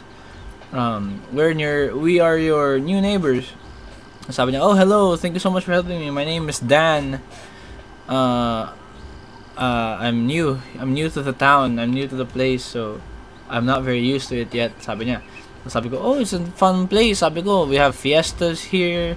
May mga we have a lot of fun activities sa mga fiestas namin. Good people, neighbors. You know, it's fun here. Sabi ko, oh, that's good to hear. Sabi niya. And I was like, so, Dan, what do you do, Dan? What do you do for a living? Sabi niya, I'm a professor of logic. Sabi niya, professor of logic. Sabi ko, what's a professor of logic? Sabi niya, professor of logic. You know how philosophy may 4 branches, right? Logic is one of them. Sabi ni Tito Francis.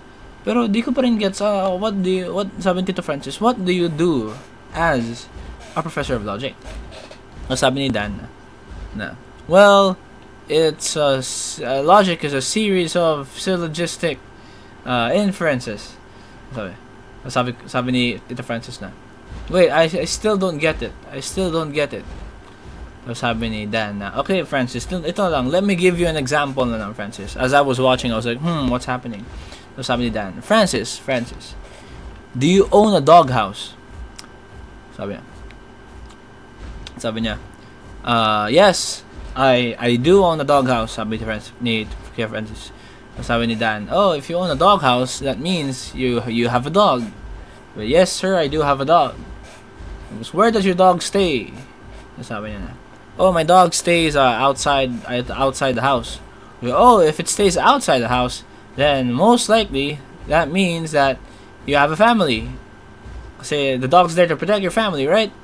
Sabi niya na, sabi Tito Francis na, yes, I do have a family, Dan. I have a family. Tapos sabi ni Dan na, well, Francis, that means if you have a family, that means you are a heterosexual male. Sabi niya, you are a heterosexual male. You are straight. Sabi niya. Sabi ni Tito Francis na, yes, Dan, I am straight. I am a heterosexual male. Tapos sabi ni Dan, you see, Francis, that's what logic is. So you see how I made a series of inferences. I found out from the fact that you had a doghouse. I found out from that fact that you are, in fact, a heterosexual male with a family. So sabi ko, whoa, sabi ko, that's amazing. Yan pala ang logic. Series of syllogistic inferences. Wow, so every day you learn something new. Sabi ko, I will use this information to my advantage. I will use that information to my advantage. I know na how to use logic. Sabi ko, that's amazing. A few days pass. I went to school. Sabi friend ko na, hey Gav, kumusta Gav? What's new with you? Sabi ko sa kanya, what's new with you? So kaya siya, oh, ito, I found out new things about my church. We read about the book of Revelations and found out more about Jesus. Sabi ko, oh, nagana ko na, yeah, you learn something every day, bye. That's amazing. Tapos sabi niya, ikaw Gav, what's new with you? Sabi ko, oh, ito, I just found out about logic. Sabi ko, so kaya siya na, logic. Ano about logic ang what about logic have you learned? Sabi ko, I met my neighbor, he's a professor of logic. Sabi ko. So sabi niya, professor of logic? What's a professor of logic? Sabi niya. Sabi ko na, oh, professor of logic is a series of syllogistic inferences. This again siya na, ano yan? What is a syllogistic inferences? Again siya.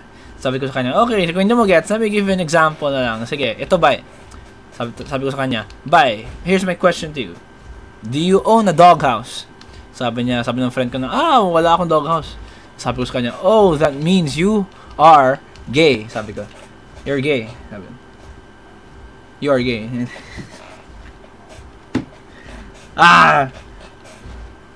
Yun lang.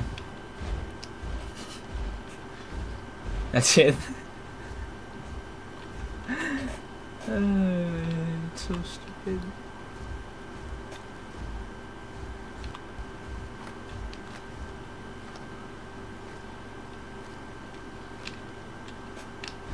If sa kanya Book of Revelations ka, yung sa Bible, ang Book of Revelations ko yung nalaman ko through logic na he's gay. So, that's logic. I love logic.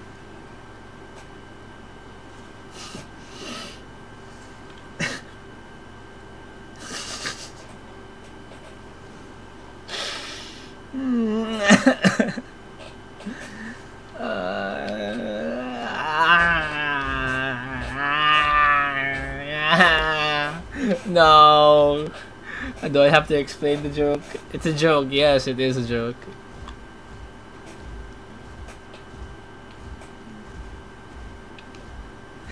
Seryoso ko pang yun.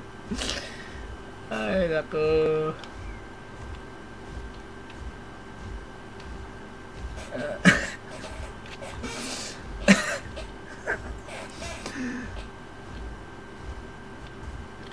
You don't get it, right?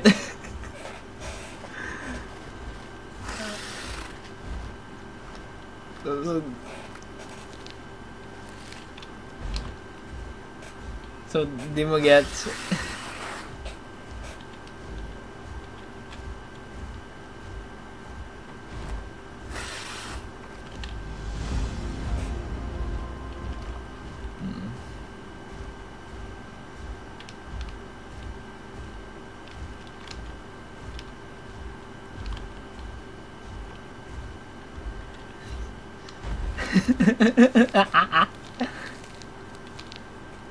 That joke is better if magkasama tayo, honestly. Ay, okay. Wait lang, let me do it na lang slowly and more. I will do it shortly pero slowly. Ito Sige. I met my neighbor. Tapos kami dalawa ng kapitbahay ko. Yung kapitbahay ko may asawa na, may anak. Yung anak niya, best friend ko kasi. Sabi niya, uy, may new neighbor tayo. Let's meet him. I-meet natin siya. So, gi-meet namin siya. Sabi ko na, hey, new neighbor, what do you do? So, sabi niya na, I'm a professor of logic.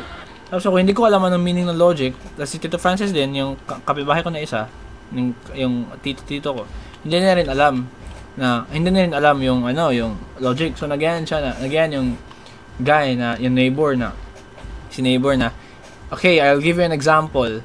Ito, do you own a doghouse? Sabi niya yung isa na, no. Sabi niya yung isa, yes, I own a doghouse. Tapos sabi niya, if you own a doghouse, that means that you have a dog. Tapos, yes, I have a dog, sabi niya. So, sabi ng isang guy na, so if you have a dog, meaning you have a family. So, sabi niya, yes, I have a family. So, sabi ng isa, if you have a family, then that means you are a heterosexual male. Sabi niya, heterosexual male, you are straight. Tapos sabi ko, kuyawa na So ako, now knowing na I have the power of logic in my hands kasi narinig ko siya from my neighbor, ginamit ko siya sa ibang tao. Ginamit ko to another guy. Tapos sabi ko sa kanya na, hey, friend, sabi ko, for example, yung friend ko kay si Jeffrey. Sabi, hey, Jeffrey, do you own a doghouse? Tapos sabi Jeffrey, no, wala akong doghouse. Tapos ang sabi ko sa kanya, if wala kang doghouse, meaning bakla ka. Yun lang.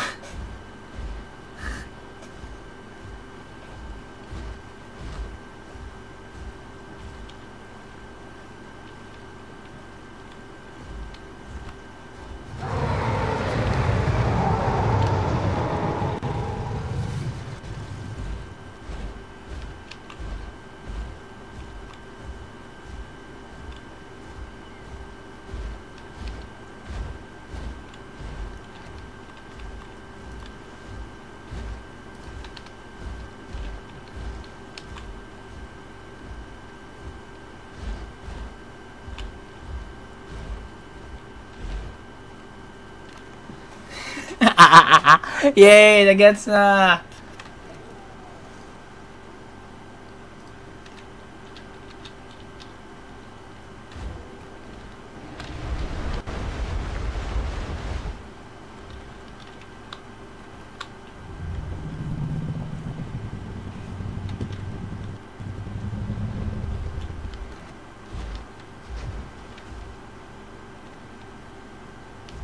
Nandito na naman yung guy, yung kalaban ko kanina. Wanna fight?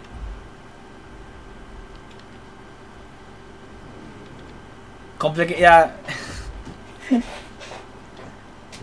Yung English ko kasi. It's confusing.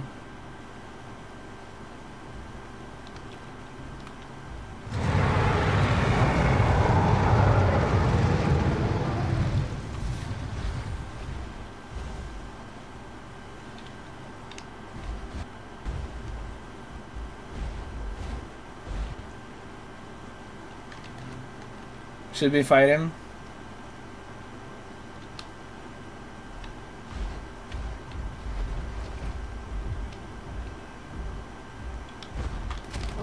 Yun.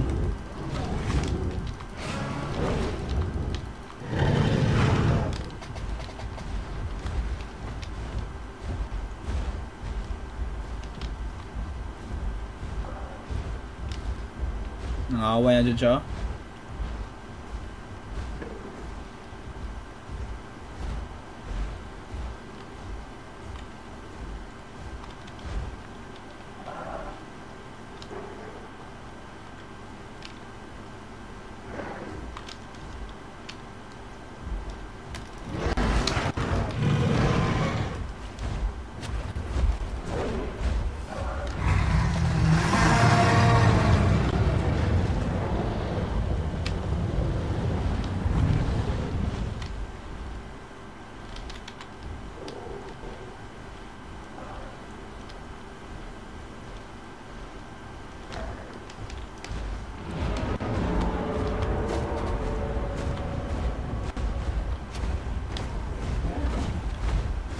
Nagago. Wow. Nagsayat lagi to.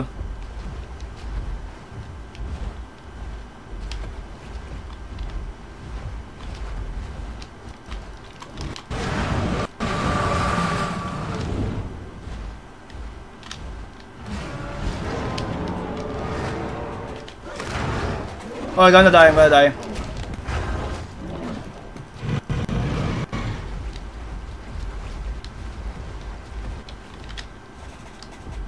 Oh, haha. He's gonna get ano.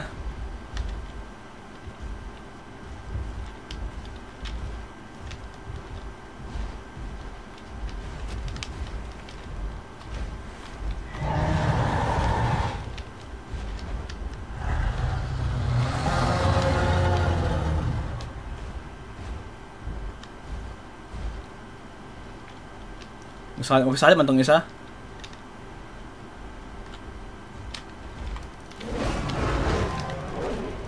I'm gonna die. Wow, I'm gonna die nga. Gago, nakasali yung isa. Na-sandwich ako. Di ba bawal man yun according sa rules? Tama ba? It should have been... Ay, Spinosaurus pala yun. Kaya pala pwede siya makasali. Aww, I got unlucky. Sige lang. Easy regrow. Ano name nito? Inventory. Shop pala. Well, bummer. Sige lang. Growth hormone.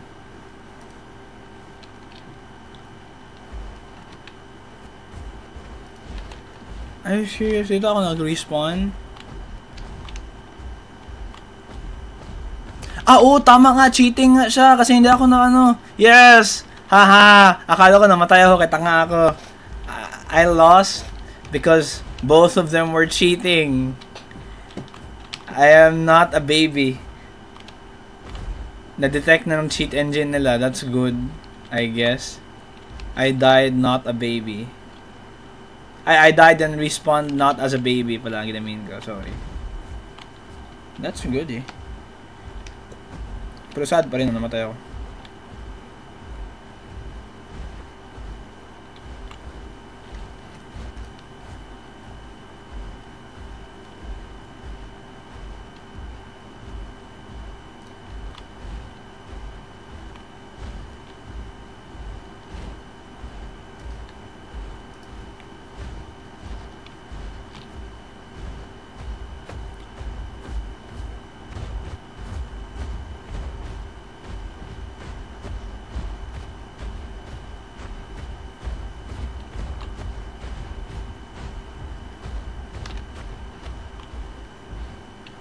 Nabigyan ng boost.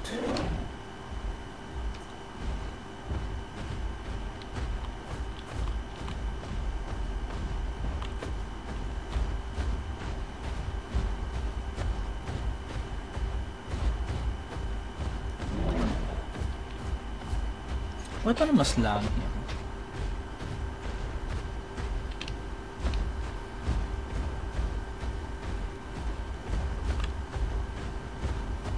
Oh, I have another joke.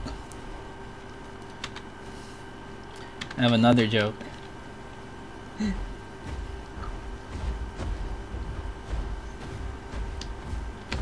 Okay.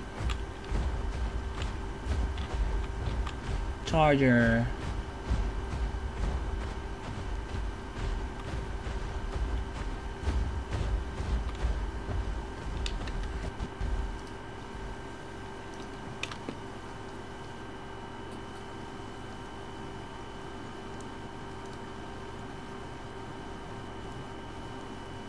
Mamaya na, pagbalik mo. Short lang to. It's a short joke. Ano pa nito? Inventory.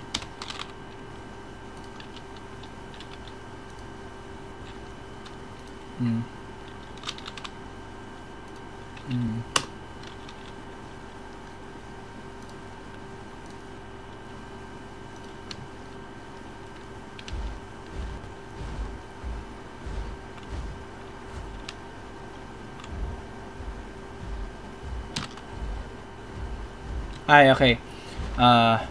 So, ito science joke, no? So,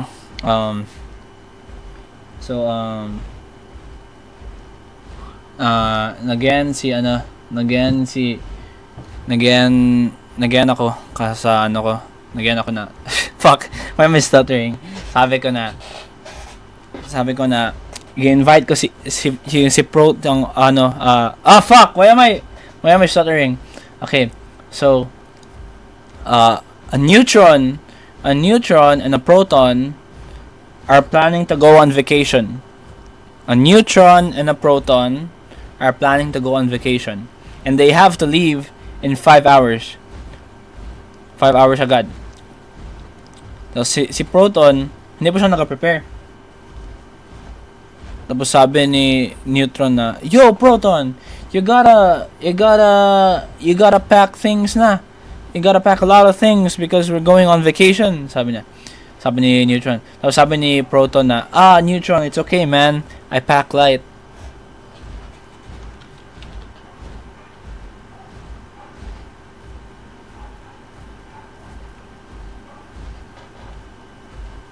Yun lang.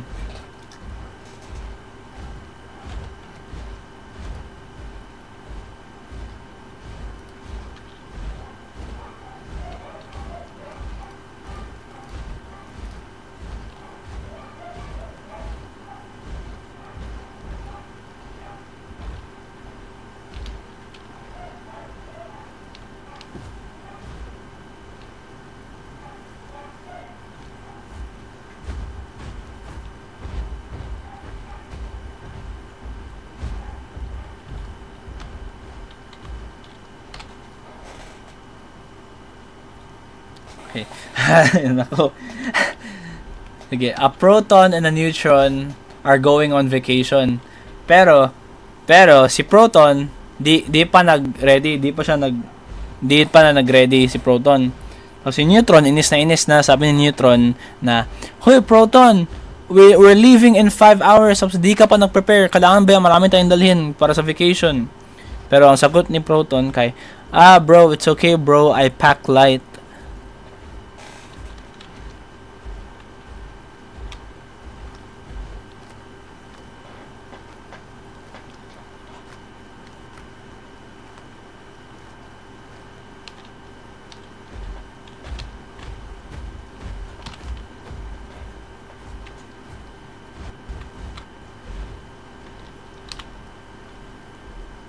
Fuck. Stretching time.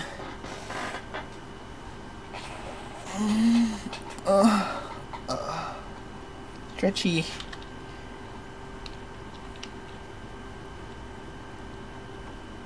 Yay, gets niya. Ay, hindi. No.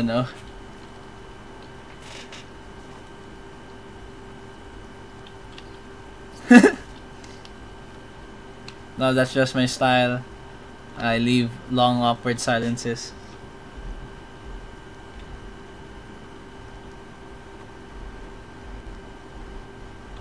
No, whenever mag-silence na ako, meaning tapos na ang joke. It's stupid, I know. Pero...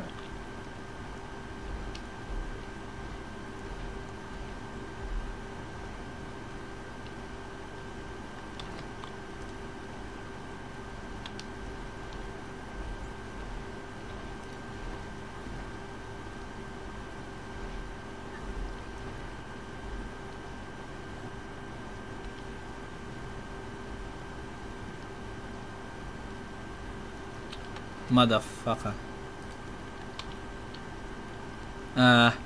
Comedian?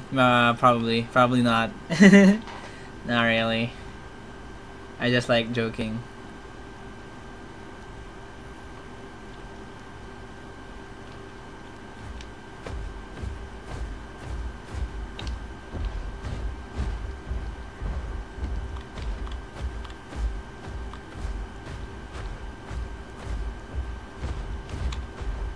Lamang AFK ulit ako. Wait lang.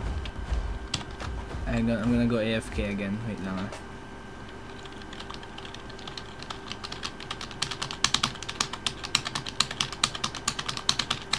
I'm in a slump.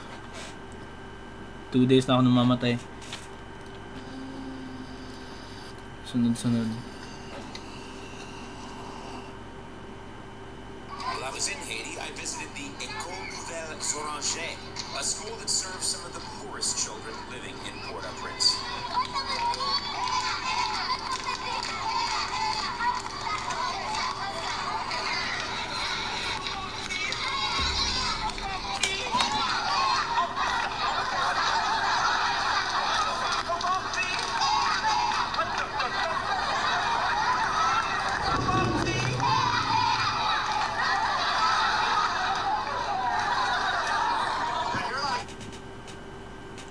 Sige. AFK muna ako. Fuck. I'll be back.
Hello, hello, hello.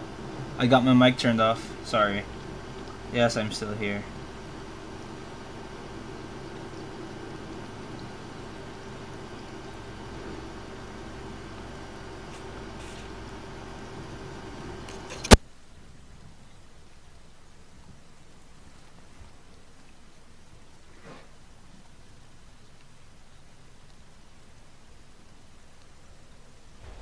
Anyone want to play with me?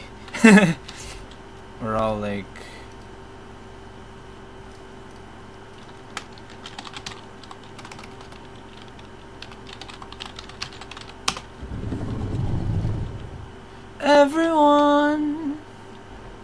Everyone around here, everyone is so... Oops, I heard something. Ah, it's a crater.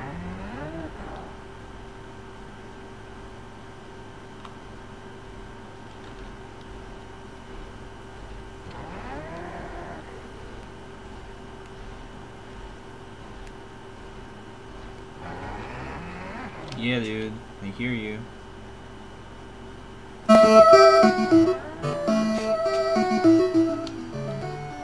Yeah, I hear you, dude. Bag of Ceratops. Yeah, I know.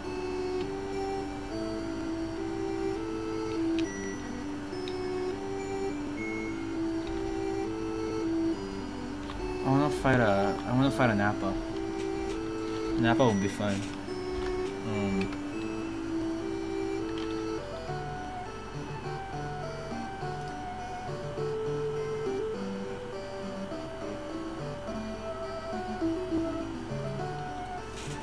If you're watching and if you want to play along, you can.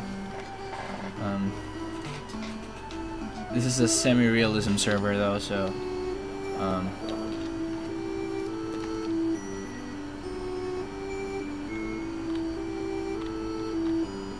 I just want to kill something right now.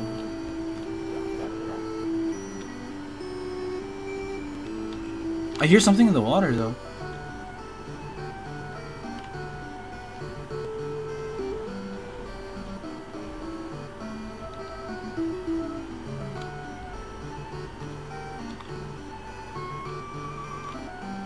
And something in the air too.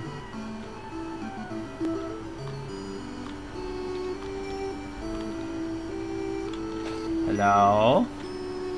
Dino? Where the fuck are you? Okay. Sige lang, sige lang, sige lang, sige lang, sige lang. Ah! Trope. Okay lang.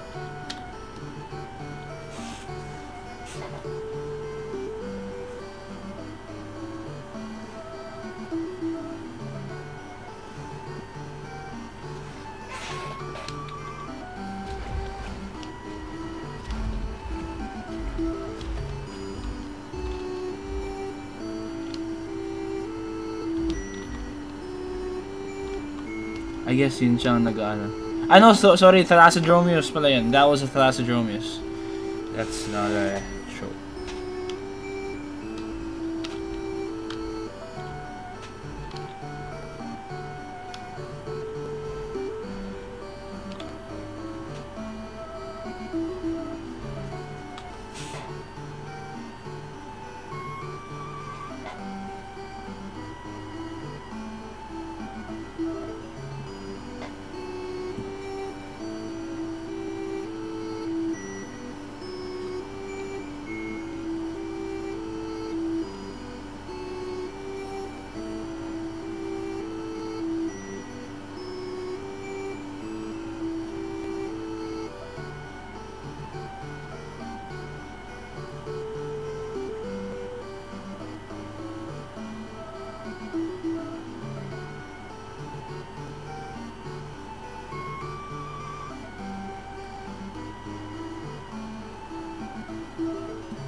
Hey, sorry, I just see this. Where am I supposed to write these commands? I don't know, dude. I'm not an admin. Don't ask me.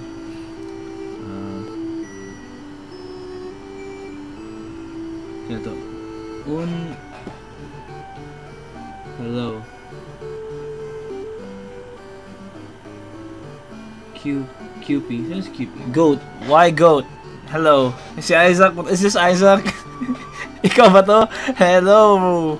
Welcome to my humble stream. No one really watches, but anyway, it's fun. We're playing Path of Titans, Dinosaurs. Di nga ba ya? I might stream sa Facebook. I wanna. Then nag-hunt lang tayo for other animals. I wanna hunt Apatosaurus kasi yun ang favorite ko ng na battles. Kasi it's so strategic and it's so hard. But if you can make it right.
I'm sorry, it might be annoying for some people, but I don't freaking care. It's my stream. I do whatever I want. Dinosaur King, yeah. Oh, hi. I would normally be watching Jurassic World Evolution 3, so yeah. I you know what? I haven't tried Evolution 3. I have put in 30,000 hours on Evolution 2 modded though, but I just uninstalled it to make space for Echoes of Extinction. But I might reinstall it because Echoes is kinda wacky right now. It's playtest, but it's fun for what it is, at least. Little Root Goat, yeah. Bro, if you see this, chat nod Rex. Yeah, hi. I can see it, yeah. How do you nod on Rex? Is this my T-Rex Admiral Huffington? And there's nothing.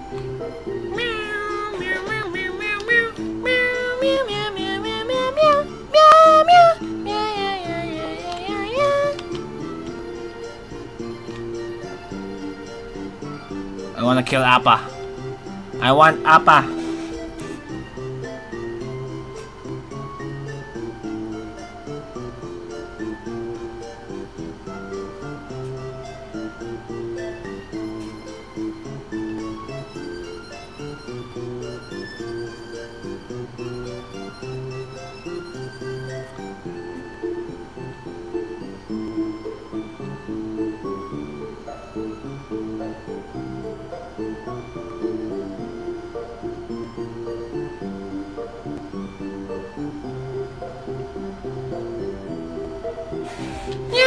Zach, dulat na Zach. Laro kayo to. Promise, it's so good. Promise. Pero may bayad. Ang mobile version may bayad. Crossplay din siya. Yeah, what's up, dude? Here, I'm just chilling right now. I'm surprised people are watching. I've been streaming for 7 hours. 4 hours of those, I was asleep.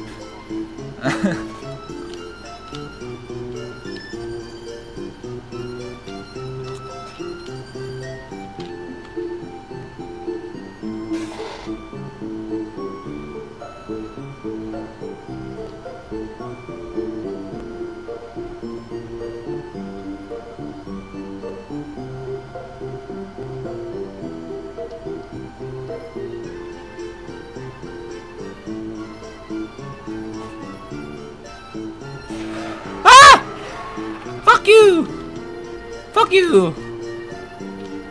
You scared the fuck out of me. I let out a girly ass scream. It was just a freaking critter. Sorry.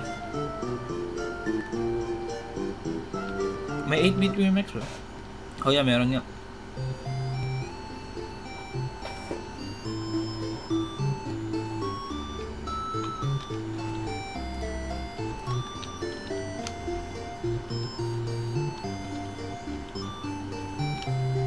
Try download Zach. It's mobile. May bayad lang pero promise. Lingaw.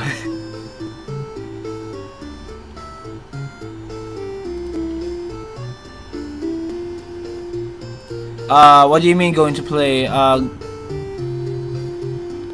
Going to play Jurassic World? Nah, not right now. Not right now.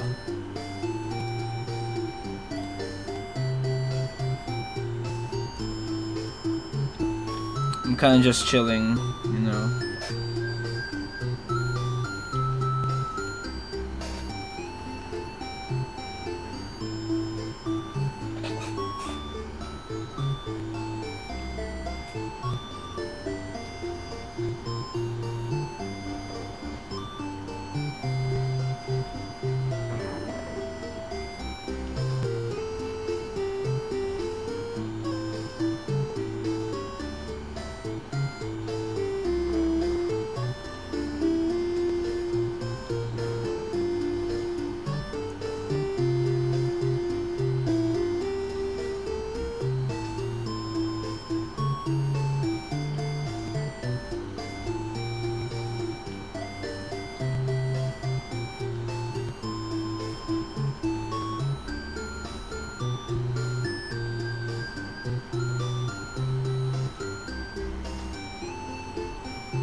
What's 8-bit song should we play?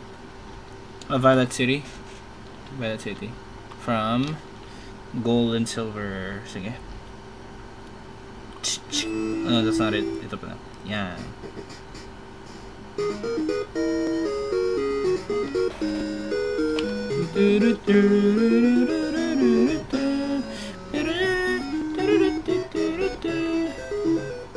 Yes, I'm G with the Master of Puppets, man. I'm G with Master of Puppets. Of course, G ako.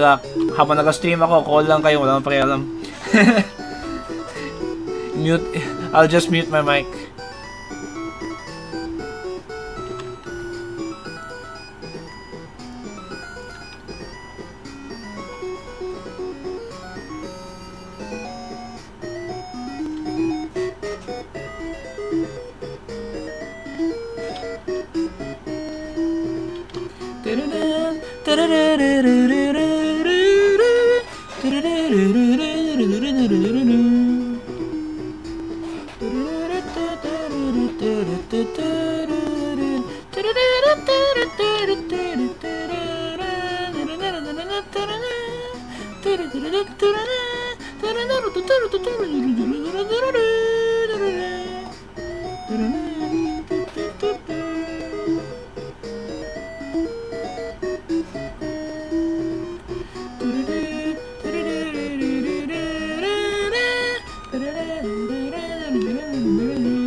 I'll be back. Wait lang. I'll be back. I'll be back.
Guitar, folks.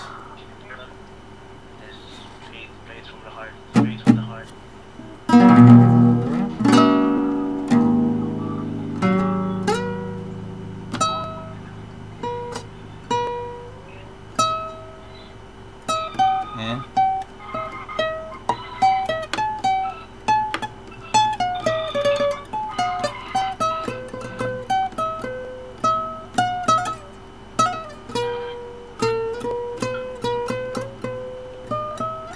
Okay.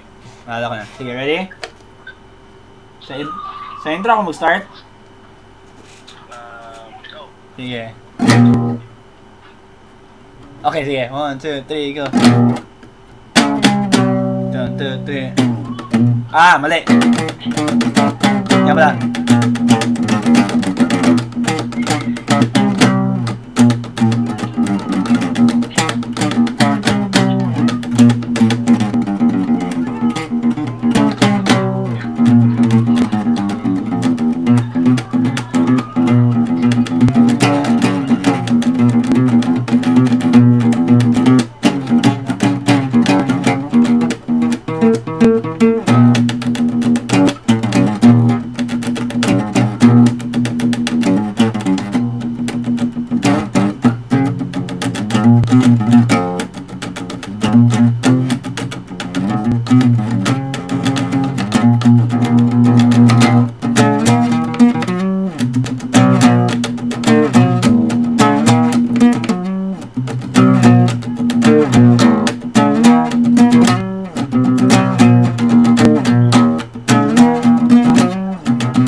Ay, mali. F pala. Tapos, Master Puppets. Ah. Yan pala.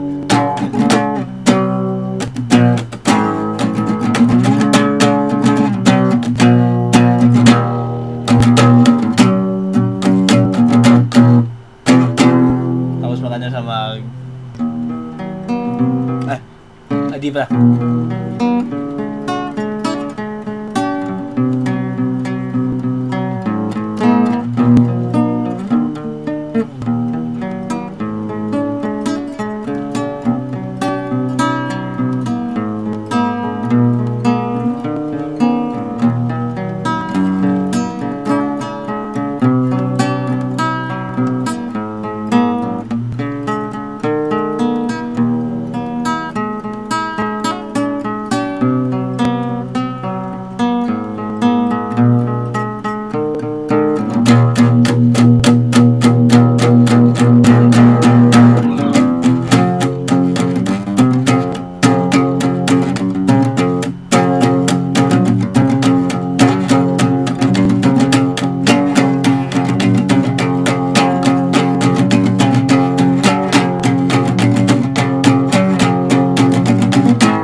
Alright.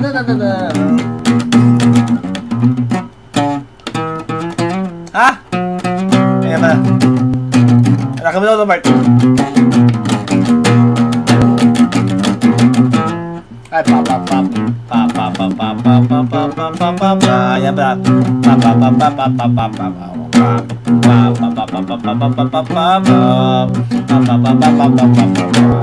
Tapos balik.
Mark na mag-vocals so next time kung masakit siya sa vocals.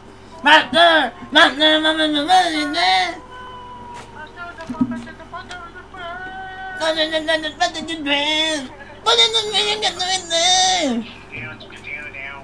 Sakit na ito ba? Takal na ko lang din nakaplay ng gitara na gano'n ba? Sakit yung kamay ko.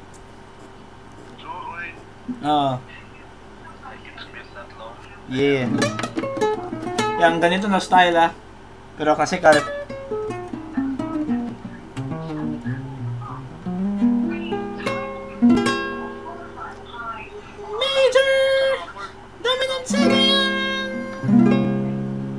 ano, D flat, dominant 7.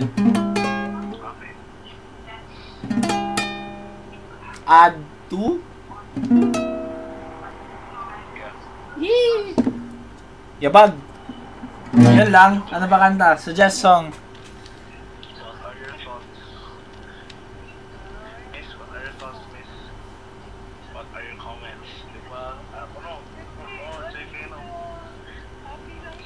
Ay! Wait lang. I have to kill something. Wait lang. Watch stream. May nakita ako. Tingnan mo. I'm gonna kill you. Oh God. Late ang audio ko do.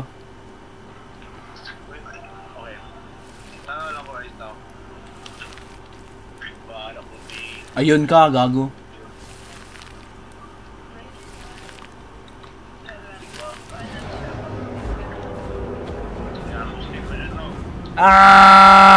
Die! Yo!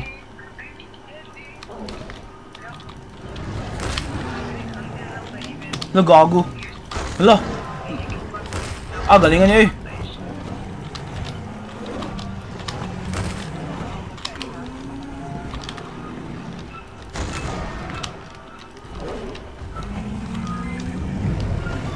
Fuck, he's good. Oh, fuck, he's good, dude. No, don't go. Fuck. Okay. Die! Mag-death thrower na ako na yun. Bantay ka lang ha. Full wind up tayo. Full wind up, 15 seconds. And go. Yan, good. Good shit. Oh, good hit. Fuck me, dead. Oh God. Okay, play it safe, lab. Tama ginagawa mo.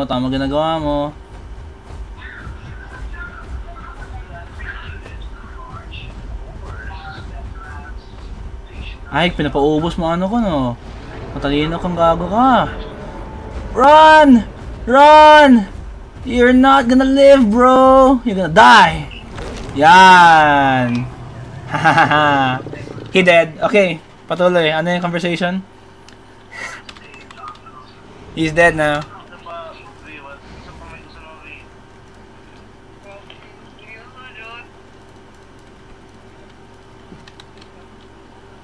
Yeah, after killing, guitar agad. Ano maganda kanta? Something like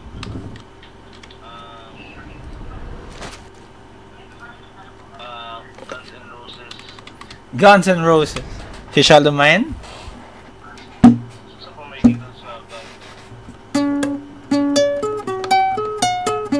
Ah.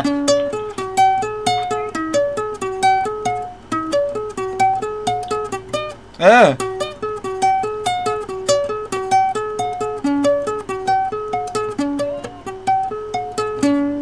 Maganda siya. Solo niya kay... Solo kay ano rin?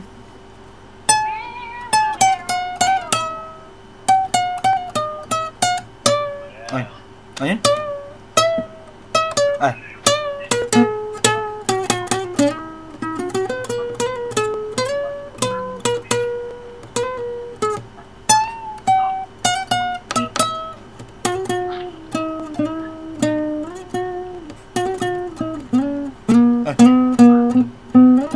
Maganda ba? Ano to?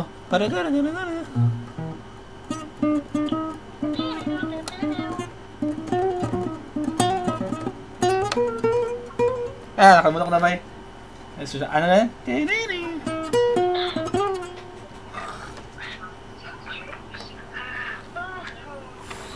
Favorite. Ano pa? Baka may songs pa siya na pwede ma-recommend.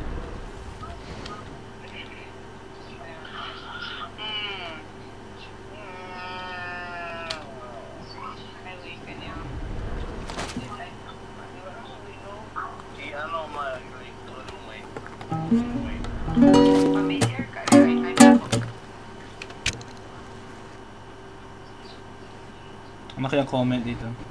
Turn mic back. Okay, sorry. I had my mic off kanina because I was talking to a friend. Ah.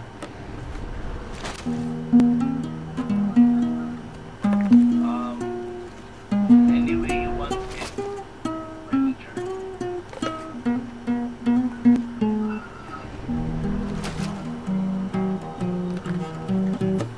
You got a friend in me.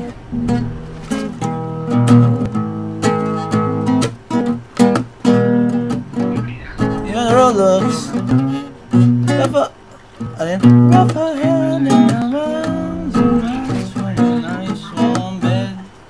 Ano kanta? Sorry. Anyway you want it. Anyway you want it. Hindi ko na alam ah. Wait lang. Search. Anyway you want it. Ay, Journey? Wala akong alam ba yung Journey? Wait lang, search ko. Hindi ko na alam. I don't know that.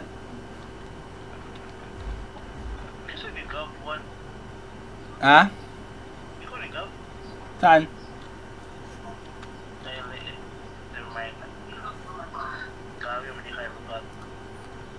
Ito si ano? Sino? Oo, sa YouTube. Nag-stream ako. Subscribe kayo, Ben, para may viewers ako. I have no viewers. Except yung mga kaibigan ko na iba. Joke lang eh. Lingaw-lingaw ko lang matabay. Nag-stream na ako para ma-videohan ko ang gameplay ko.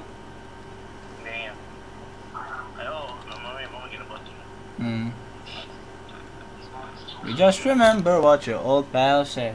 Yeah, you got a friend in me. You got a friend in me. You got a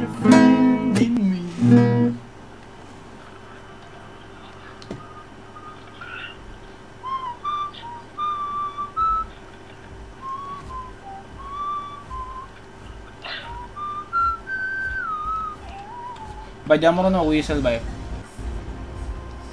What? Di mo rin mag-whistle. You what? I don't know how to whistle.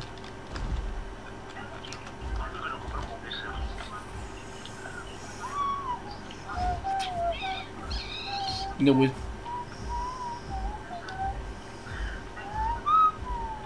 I can't buy, I can't. Oh my gosh, I need to. Footsteps quality, disabled, low. Low na lang, low. Ilapag daw yung YouTube channel mo para ma-subscribe ko. Yung gisend ko na link sa'yo ba, ano mo na lang yun, Oo. Kaya ano siya, kay it's very fun. Tapos tinan mo. Look what I got, dude. Philippine Eagle. Ah! Sa Philippine Eagle Center. Sa Philippine Eagle? Oo. Ay, kamusta kayo mo nakatugtog last week, diba? Kanina lang. Ay, kanina, kapon. Kapon dito? Oo. Ano ko lang. Ano ko? Gift ko sa sarili ko. Ilang pila ang entrance fee sa Eagle? 500, Zach. 500. Yeah. Tapos ako nagbayad ng ano ko, ng tricycle. Ng tricycle lang ako doon at saka bus. Tricycle, bus lang sa akin. Panahon sa kung mama, 10 pesos sa mga entrance. Lagi?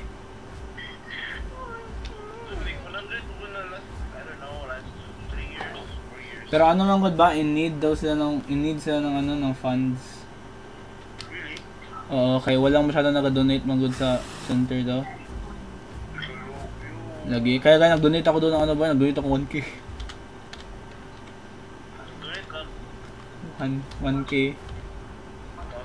Oo.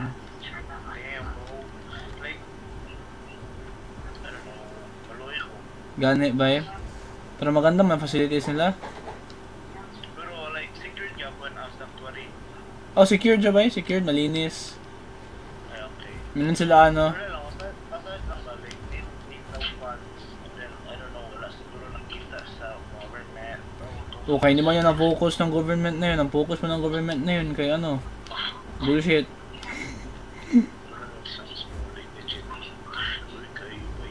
Lagi? Hindi nga man siya, Doc.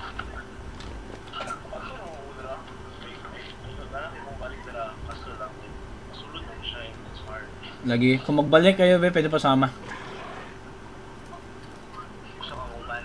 Again, yes. Kaya 2 times ko ako this year nagpunta dyan.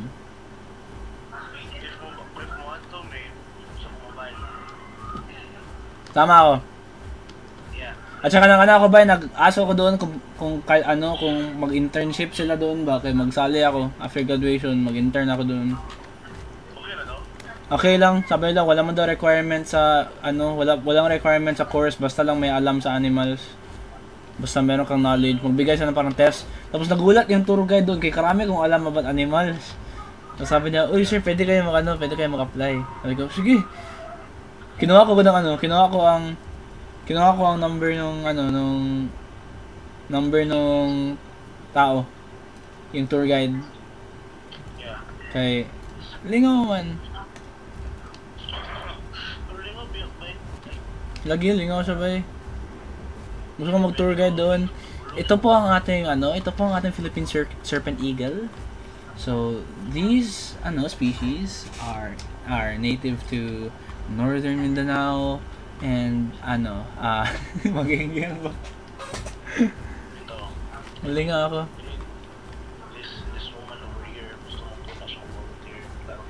Tara, volunteer tayo, be. Tayo tatlo dapat. Ikaw sa cashier, Zach.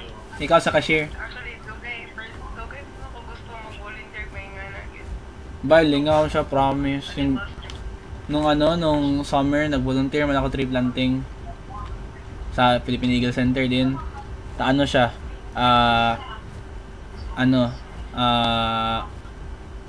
Bale may plant, mag-plant kayo ng trees around sa yung sa Buda na area. Ingaw siya ba eh. Tapos may nakita kami ng eagle doon, pero hindi siya Philippine Eagle. ano siya, serpent eagle na wild. Amazing. Hindi nga masyado. Dagan pag mo like, dagan po mo nag-advocate ka. Ha? Dagan po mo nag-advocate ba? Nang ano? I mean, dagan pag mo nag-volunteer. Nung time na yun, mga less than 20 lang man yun. Kaya konti lang mo kung may gusto yan ba? Nakano kanya ako no, na next time kung may documentary sila gawin, mag-audition ako for music bay. Ako magawa ng music nila sa documentary. Dream ko din ba yan, magawa ng music for documentary. Tara.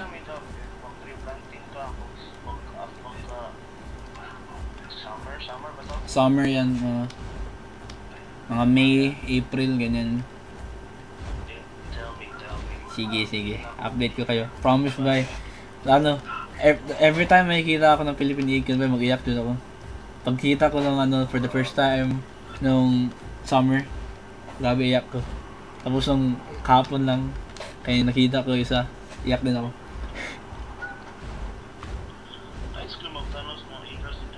Lagi, bye. Uy, free cock. Si BJ kaya naging si BJ gap, o ba next time gabi, wala mo nang ingon.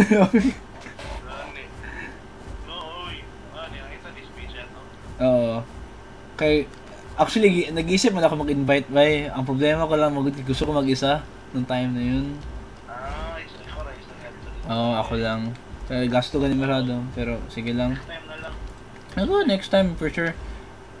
Kay mas lingaw din i-share ang experiences ba yun, na-realize ko din mas next time mag-share ako dito sa ibang tao kay lingaw to. Pero mag-save jud kayo ba, yun lang. Kailangan na jud mag-save. Sige. Kay kaya man pag tayo bus. Tapos baba tayo sa Kalinan, then tricycle. Tapos ang tricycle lang doon kay 50 pesos lang papunta doon pero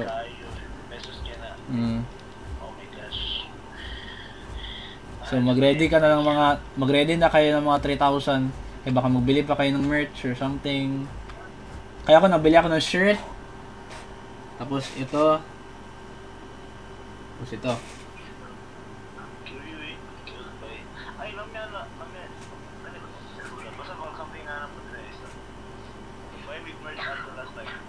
Pinakita ko gani yung pinakita ko doon sa isa sa mga veterinarian doon. Yung pinakita ko yung drawing tungkol sa eagle. Sabi niya maganda. Sabi niya, hala, this is so good. Sabi niya, accurate na masyado sa look ng eagle. Sabi niya, proud. Punta kayo, boy. Promise lang. It's worth it.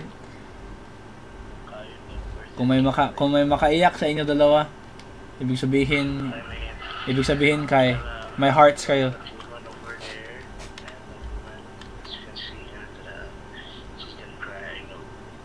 Easy crier ba ako ba? Easy crier din ba ito sa Joby? Oh no! Mag-iyak ka doon sa isang eagle, yung si pagkakaisa. Yung kapatid ni Pag-asa. Kaya marinig mo siya. If marinig mo siya ba, mag-gengyan siya doon ba yung mag-gengyan siya. Kaya naghahanap siya ng kasama. So, makasan! Wala siyang kasama. Kaya mag-alone man siya.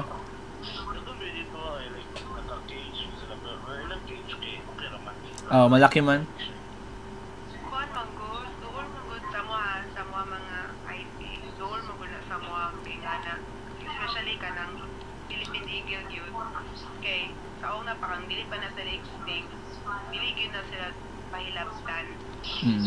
Sa mga ancestors na mo. Pero na may mga kahit ulong. Ano man yan, yung hunting kaya nag-start yan yung colonizers mga nag-start yan. Namagod na basta close con ka siya sa mga badool. Sa amin din. Kinamagod na pasabot ang eagle sa mga. Freedom ba? Freedom. More con good me kaning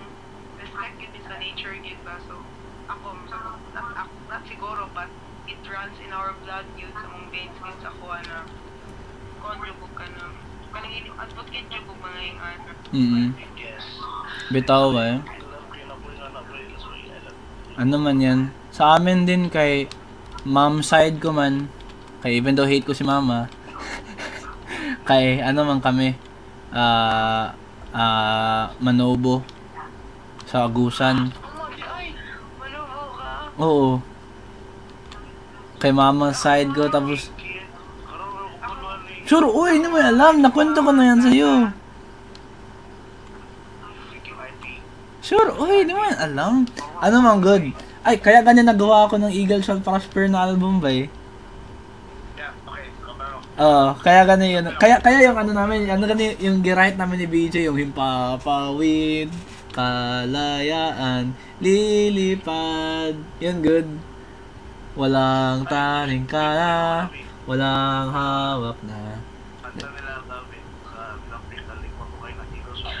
Yung ano ka pangalan ng kanta na yan? Paglipad. Ano yan siya, spoken word. Parang balagtasan ng bughaw ng langit ang kanyang tirahan. Yan ang favorite ko na kanta ni ano ba? Yan ang favorite ko na kanta ni ano ang favorite ko na kanta ni ano ni BJ. Kasi BJ man din kay may ano man siya, may dugo man din na ano Cagayan ako. Si BJ kay Bicol or Bohol something. Kaya may ano kami, kaya meron kaming ano sa nature talaga na parang hey, this is nature.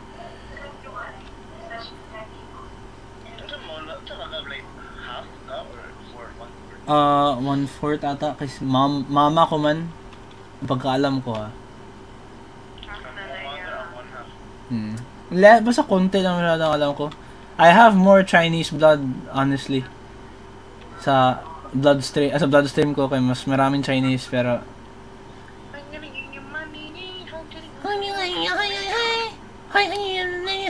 mga ganyan.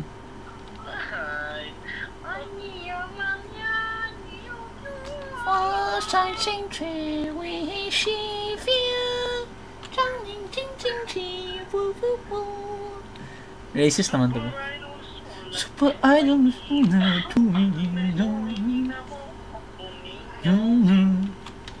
Boy, promise ba? Punta kayo, baby. Kung magpunta kayo, sabay dyan ako, promise.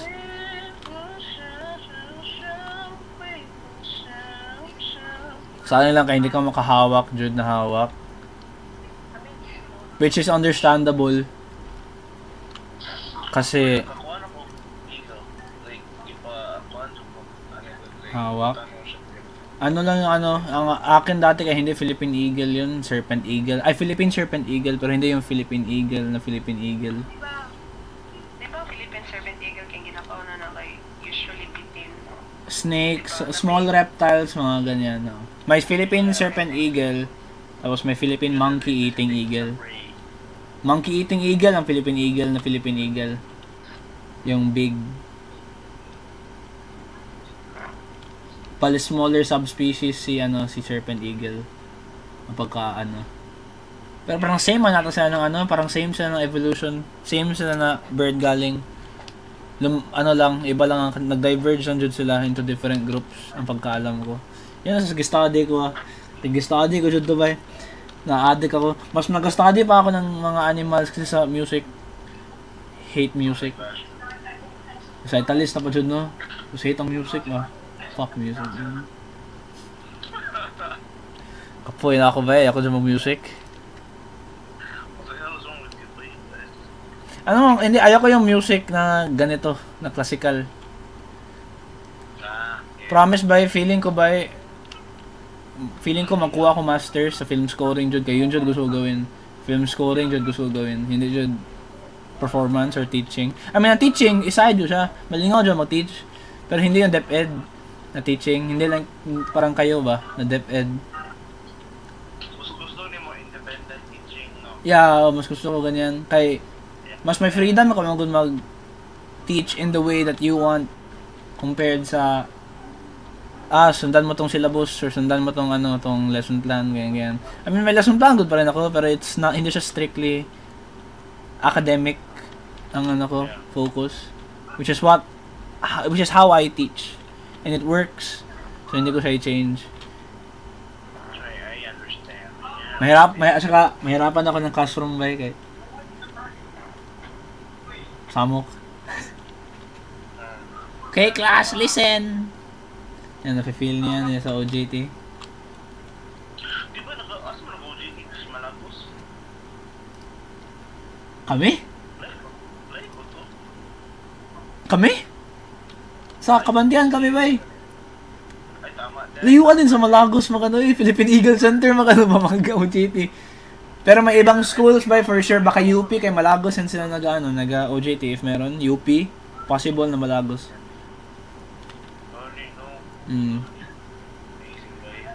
Okay.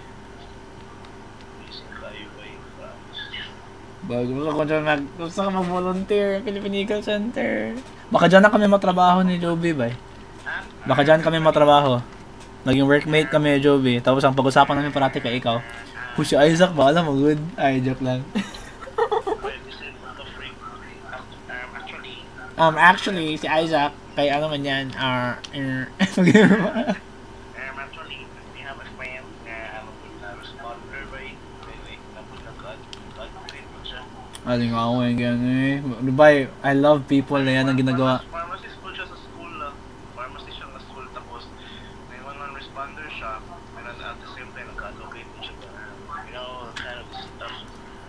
Bay, ma-respect ko dyan yung ganyan, bay. I have so much respect sa people na ganyan. Katong iyap ni siya name doon right now si Patrick, bay. Oo. Advocator. Ano siya, bay? 911 responder. Grabe, no? Yeah. Hirap din na job, bay, ba? Ang mental strength, kung nakailangan mo niyan, if ever, like, may mangyari na hindi dapat mangyari, let's say, like, ano ka, first responder ka, ginadala mo sila sa hospital, tapos you're trying your best na parang anihin sila, i-maintain sila sa ambulance, tapos hindi dyan mag-work, hindi dyan kaya. Masakit ba yan para sa workers ba Masaktan, kanya ako, mapakan ko lang tail ng aso ko, yan pa kaya? Dog. Isaac! Yeah. Kailan ang retreat? I don't know. That's the question. 6 to 8 daw, sabi Sir Eric sa post, di ba? Pero, March. ay March? Actually, kauban ta. Kauban ta. Yeah, akala ko January. Gani no, pero sabi, wait lang. Wait lang Ay, Zach, by the way, Zach, may nakalimutan ka update. Feeling ko na-busted ako, ba? Feeling ko gi-reject ako. Ha? Wala ba Hindi siya parang, wala dyan siya ambot lang. Gihayaan ko na lang gani. Sabi ko na okay, if yan talaga wala akong magawa. Oo ba yun? Kasad gani pero sige lang, okay lang. Sige. Di ba nag-ask ka i-port naman siya? So, sige. Ay, paano? Di ba nag-ask ka nga mag-i-port mo siya? Oo. Pero wala ba Parang wala man siyang ano?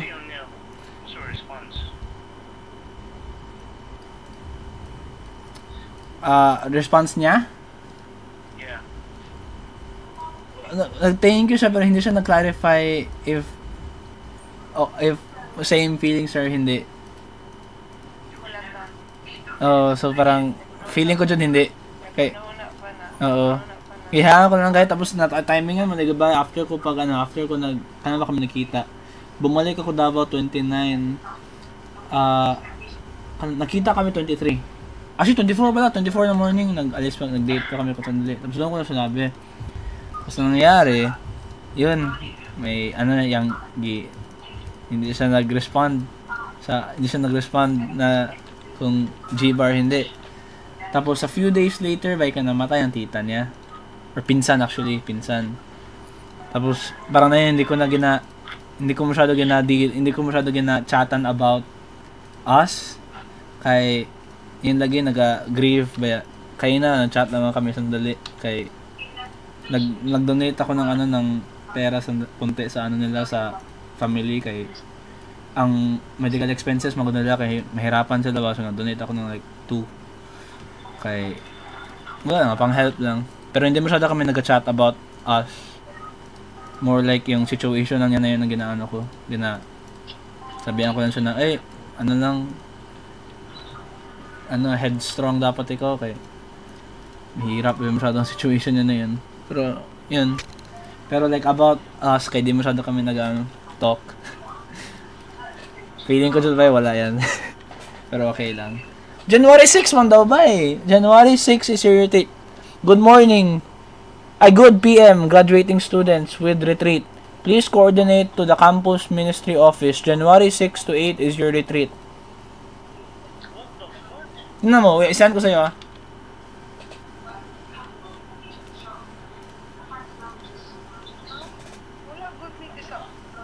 Tingnan mo, baka mamaya, bull lang to si Eric.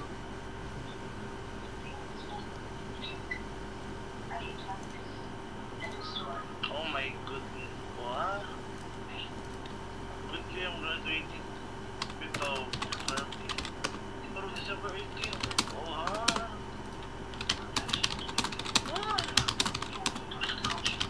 Hindi ko ma-open ng Gmail right now. What the heck? Paano i-contact ang ministry ba? Okay.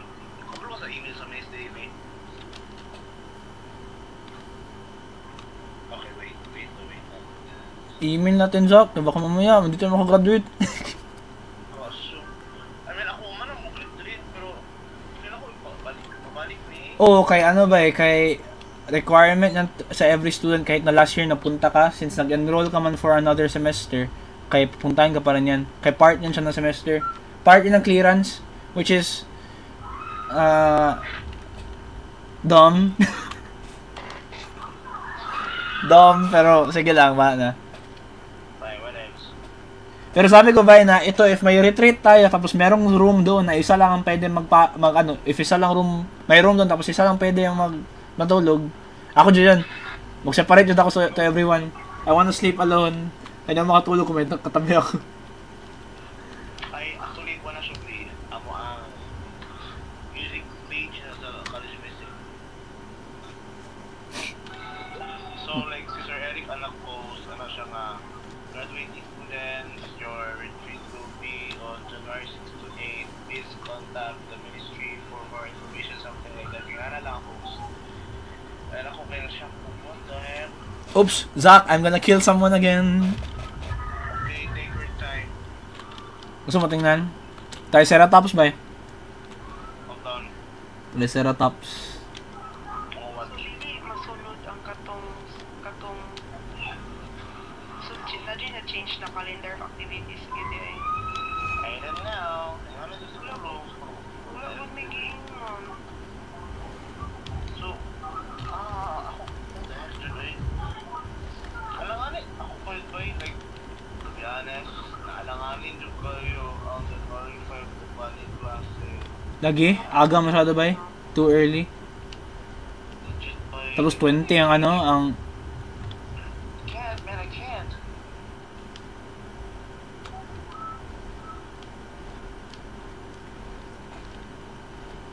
Bila ciao, tao.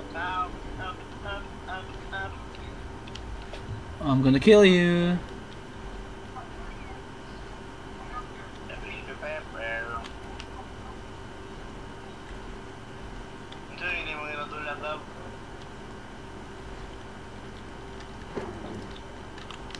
Wala ba yun?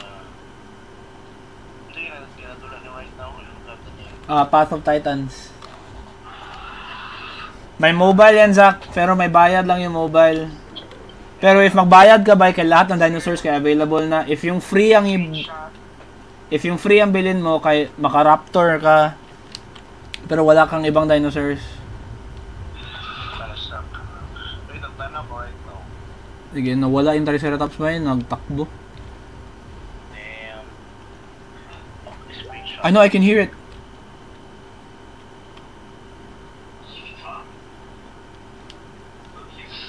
Ba't ako nag-Facebook? May naka-stream man ako, nakita messages ko. Bullshit. Bilang. Nasa ko yung screenshot. Hold on ba?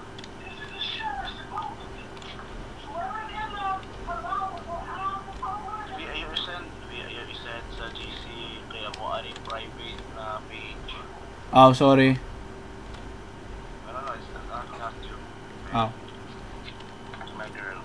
Ah, okay. Mamamagay nag-i-erase na ko ni concern sa mong president kay para makakuha siya, ma-aware kay wala baby kabalo. Sige lang, oh. Pag-ask lang na January 6 to 8 bata ay strict mag ano something.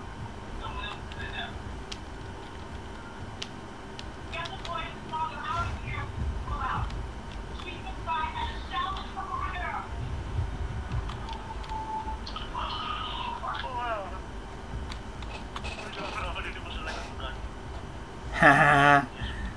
Fuck. Kapuya siya maging T-Rex yun. Kailangan mo sa sundan, kalayo nila. T-Rex ka na kay Ray. Yeah, T-Rex oh. Di ba nag-send ko atong schedule sa retreat? Yeah.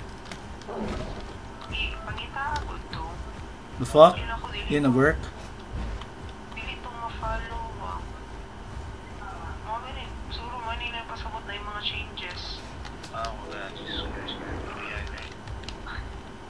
Ay, T-Rex ba yun? Ay, gago T-Rex na pala yun? Ay, baby.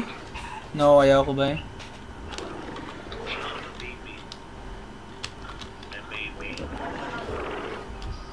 Kasi pa nga nato ma-file na ni Miss.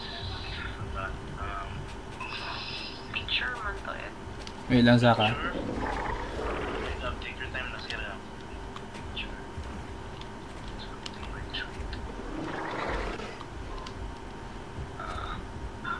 Gusto ko talaga patayin tong isa dito.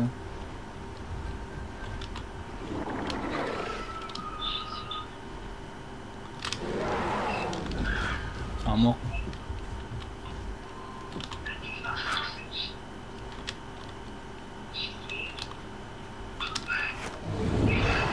Din ka.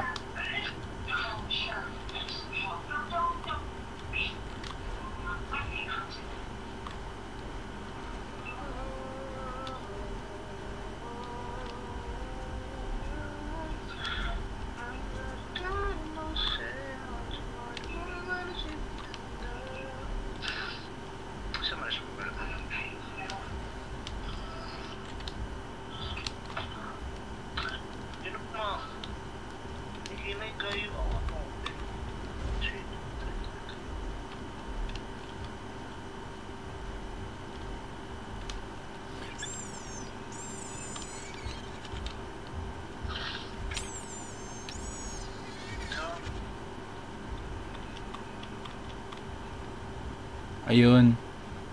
Haha! Di niya ako nakita. Good.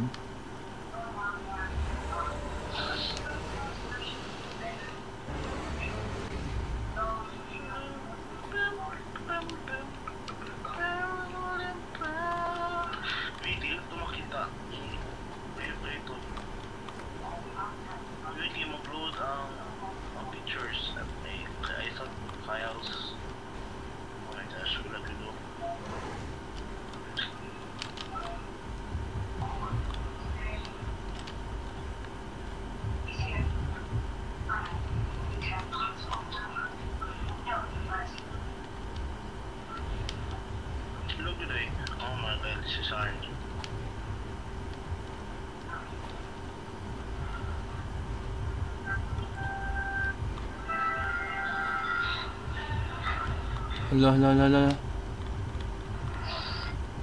Magkala, oy! Come on, Rex, you're so fat.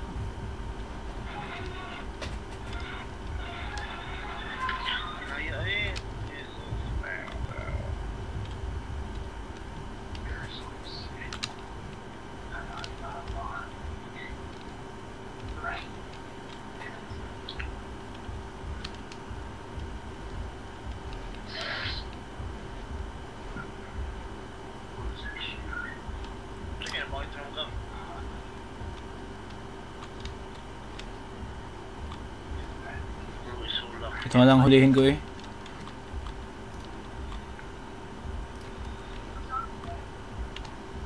I'm stuck. I'm too fat. Okay.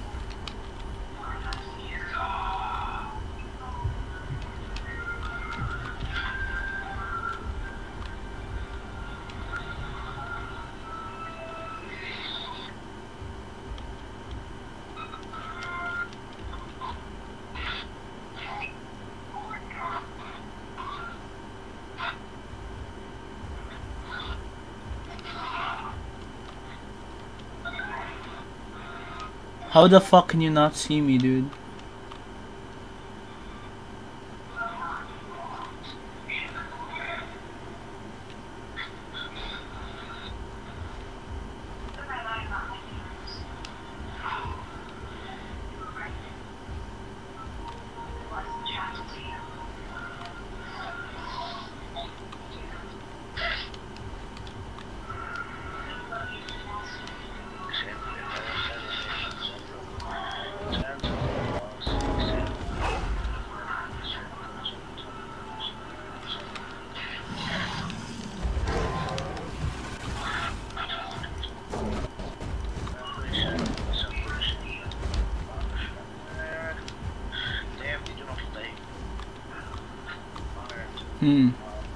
I'm very hungry.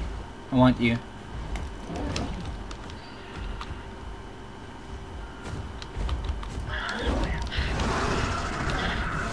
Yun.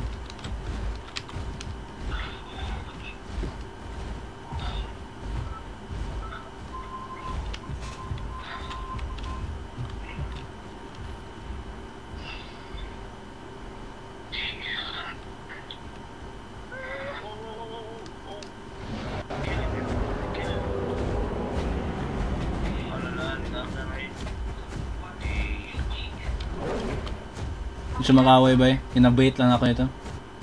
Mag-bait lang yan.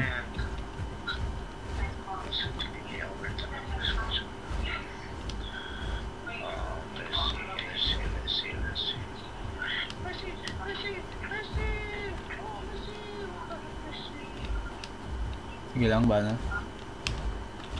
Ikaw to sila, ano? Feeling ko itong mga raptor kay either patay nila yan siya or ako patay nila. Itong mga raptors, walang problema ito. Feeling ko kaya ko to sila. Quit ako wala ma-head na.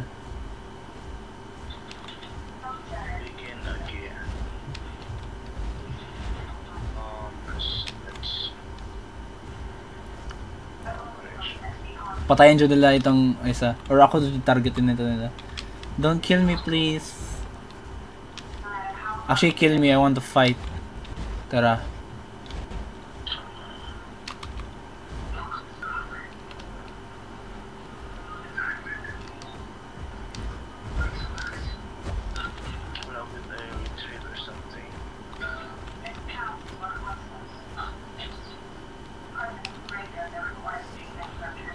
Yep, ako yung target nila. Tama to, Zach. Raptor versus T-Rex.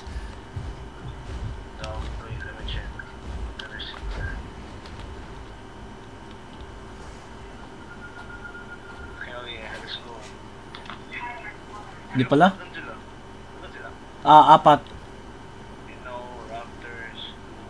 Hindi, yung isa ang gina-target nila ba? Hindi ako. I want to fight. Oh man, sila. Uy, lagot.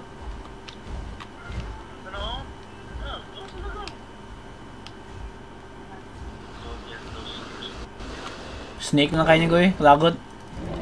Snake na lang.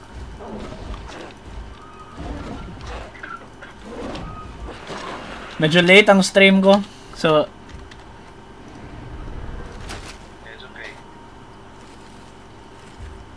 hindi real time. Ha? Kill the snake.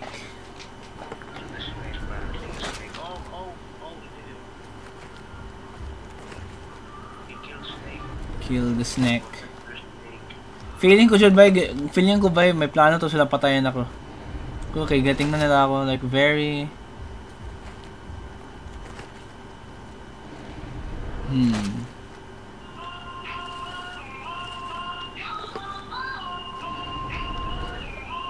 Hey, yeah.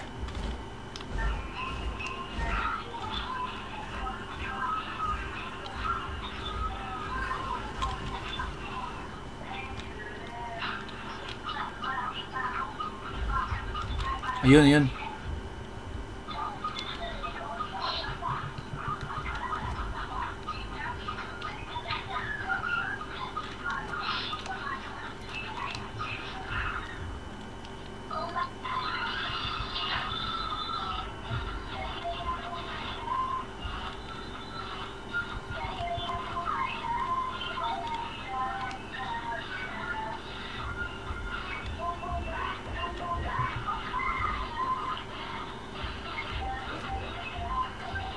Ah, nag-aaway to sila?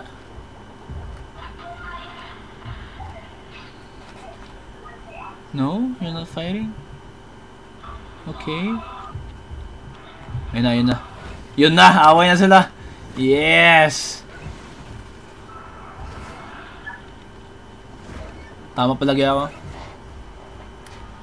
Nag-aaway sila sa actor mo. Panoorin natin.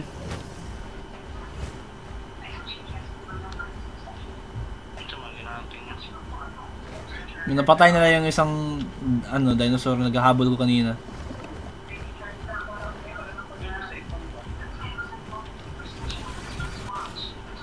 Layo ako. Kill him!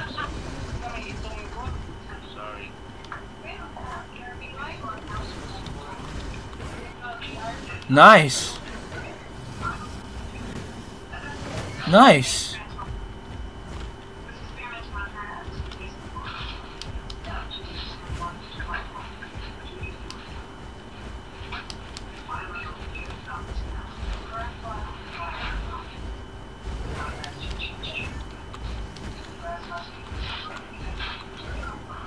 Takbo, takbo!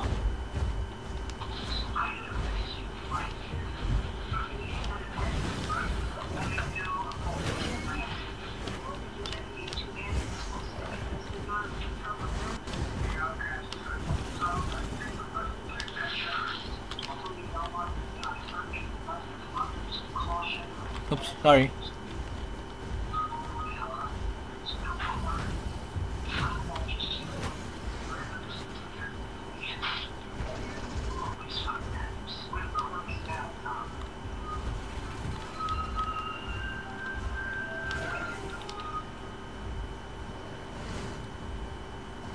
Oops! Ingat.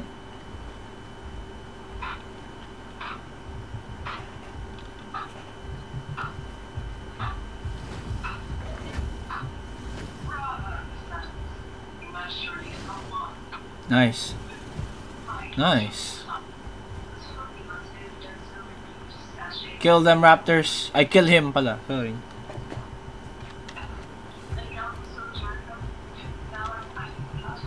Nice. Oops. Ingat. Tail ride lang. Oops. Okay, lumapit sa akin. Dapat naga-water camp to sila. Ha? Ay, bye-bye. Bye-bye. Volunteer, volunteer.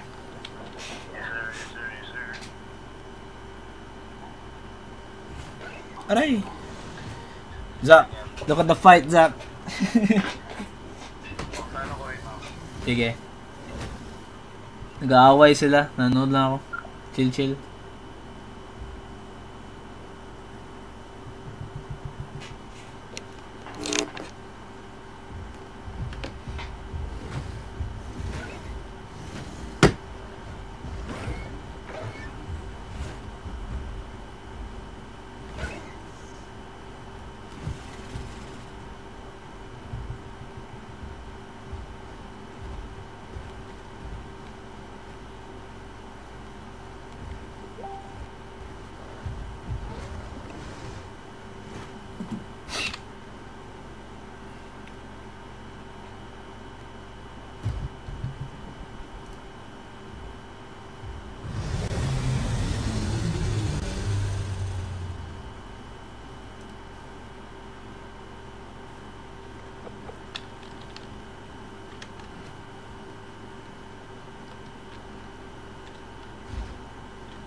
Okay. They're so eager to kill this Dasp. I love it.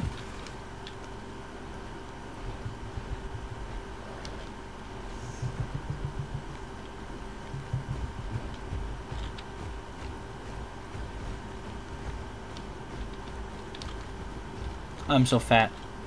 Can't even get... Oh, he's gonna water camp. There you go, finally. Should have done that way earlier.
Hello.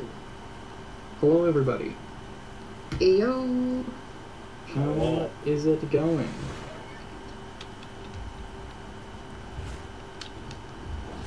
It's time for the I believe in you, definitive, Raptors. Yes, go do it. uncontested, infallible. Oh no!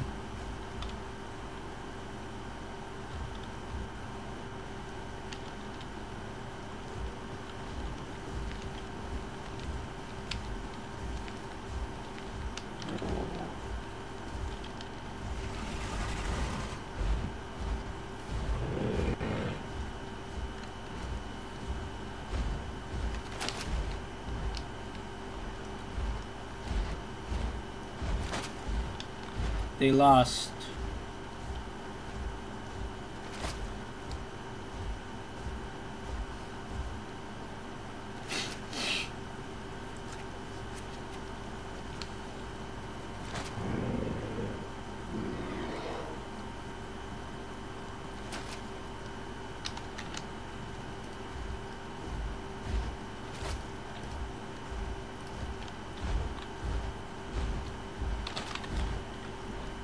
Hi. Always correct, completely factual, objective, tier list.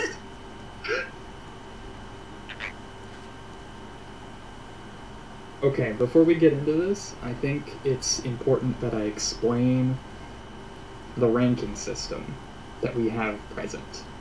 Okay. You will notice, unlike most other streamers who have it ranked from D tier to S tier, I have this special pink tier right at the very top called SS tier. Now what SS stands for is not the German military police. Oh god. It stands for super stupid. And that means that it is a playable, any playable that ends up in super stupid category. Down there. Do you see him? The thing you want is for your new playable to suck butt. Yep. This thing is, it's not a matter of if it gets nerfed, it's a matter of when it gets nerfed. Maximum carry weight of 3,900. This thing can grab a fully grown Dasp. It can grab sub-adult T4s and it can grab sub-adult 4 and 5 slaughters and pull them into the water. Okay? On top of that, it is a 4-slot playable with 950 hit points and 5,000 combat weight. It's only 500 combat weight short of an Apex. Has the same hit point pool as Spinosaurus and Barsbolia. Has a armor-piercing bite on a 1.5 second cooldown, which ignores combat weight, which means it absolutely melts apexes. Okay, anything bigger than it gets just shredded. Right? Has fracture, has a water dodge, has a call stun, and it has a passive that makes it completely immune to movement slow debuffs.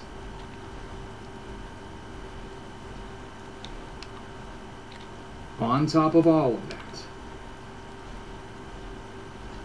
And it swims just as fast as Kaiwakia, and has almost, with the right build, has more than 5 minutes worth of sprinting stamina while swimming.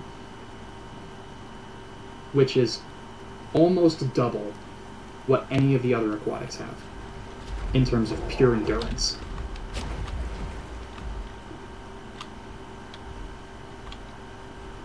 They either need to make it a 5 slot and leave the rest of its kit alone, or they need to do some nerfs. How would you nerf it, Zilla? I would do a few things. First thing I would do is I would drop its hit points to 900 instead of 950. Second thing I would do is, well, okay, if I didn't drop the hit points, I would drop the combat weight. I think if it's going to have an armor-piercing bite, it doesn't need to have as much weight as it does. It doesn't need that much defense.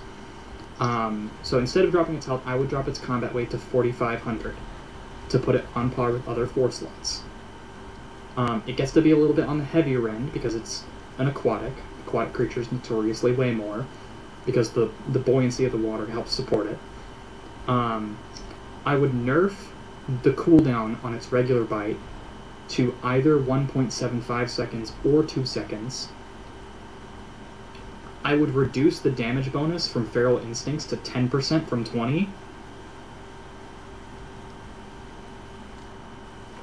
And I would drop its maximum swimming speed to 875 from 900.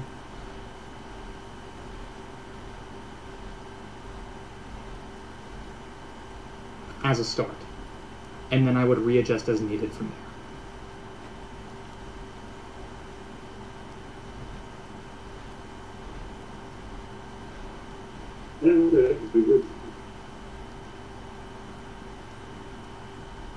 Yeah, I could see it.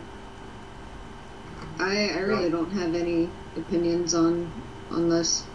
875 swim speed on its sprint would make it just slower, enough slower than Kai to make it a little bit easier for Kai to get away. So the Tylo would have to catch it by surprise, get a fracture or a clamp in order to actually, take it down, which Rex has to do on land, right? So why shouldn't Tylo have to do it in the water? However, 875 sprint speed would still keep it faster than Spino, which people were worried about because Spino's a 5 slot and Spino's been so dominant in the water for so long.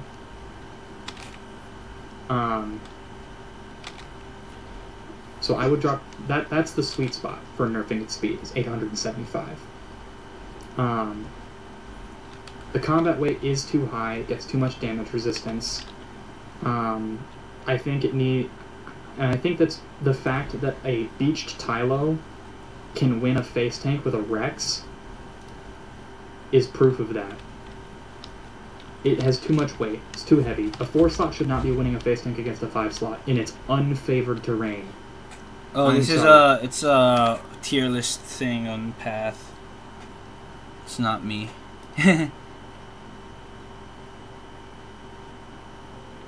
Tell people I said hi. It could be nice. Oh yeah, I'll tell them. They just left the call. I'm sorry. Okay, that OP. Why he yapping about aquatic reptiles? Please tell him I said that. I mean, that's just the guy. Oh, I'll leave him be. It's just a podcast. A podcast Yeah. is just the thing. Just the.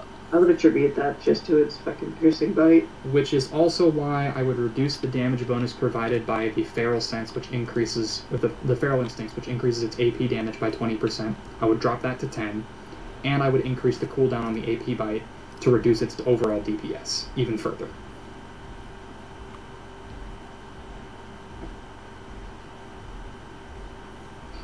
That's what I would do to it. If Alderaan listens to me, great. They probably won't, though.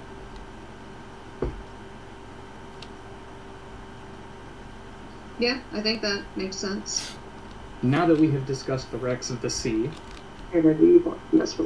let's talk Rex of land, also known as Tyrannosaurus Rex. S tier. I'm going to put bottom of S, but S tier. It has a tool for every occasion. It is the Swiss Army knife of terrestrial carnivores.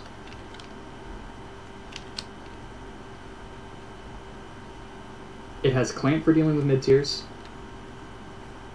It has a passive that reduces the damage it takes to its legs to even further increase its tankiness against ankle biters. It has Bone Break, which is a death sentence to any apex, save maybe Barsboldia, that for is sure. inflicted by it.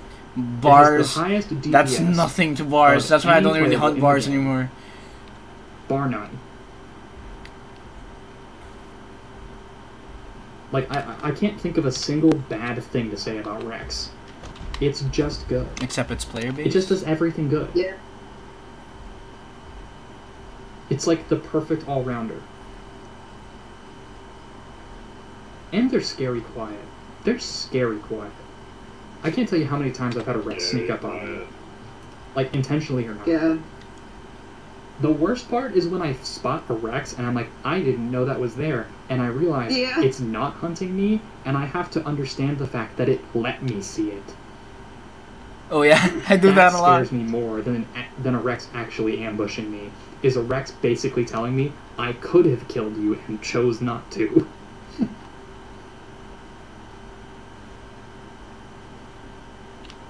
Also, yes, Rex does have a hide that can give it bone break immunity, and immunity to fracture, which is insane. Yeah. Rex does not have bad health recovery. In fact, Rex's health recovery is ridiculously good, and it has Ravenous. It does have Ravenous. I always use that. It has a self-heal. So you can't even say its health is bad. Yeah. Rippy, a full Mob Boss Raptor pack can melt anything in 40 seconds or less. That is not a good counter. Oh no! Oh no, 11 players just pulled up and jumped me. I'm dead now. No shit, Sherlock. You're dead. You just got jumped by 11 people. It doesn't matter what they're on. You're cooked.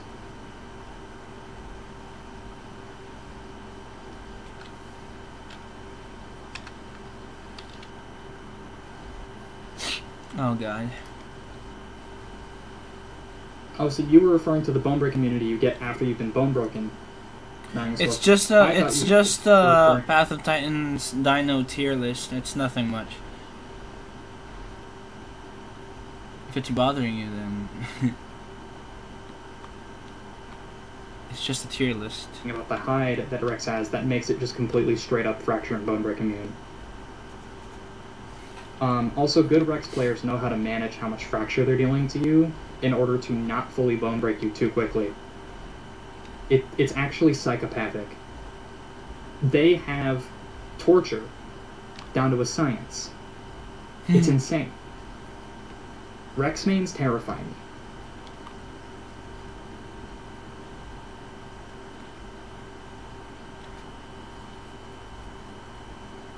You should be.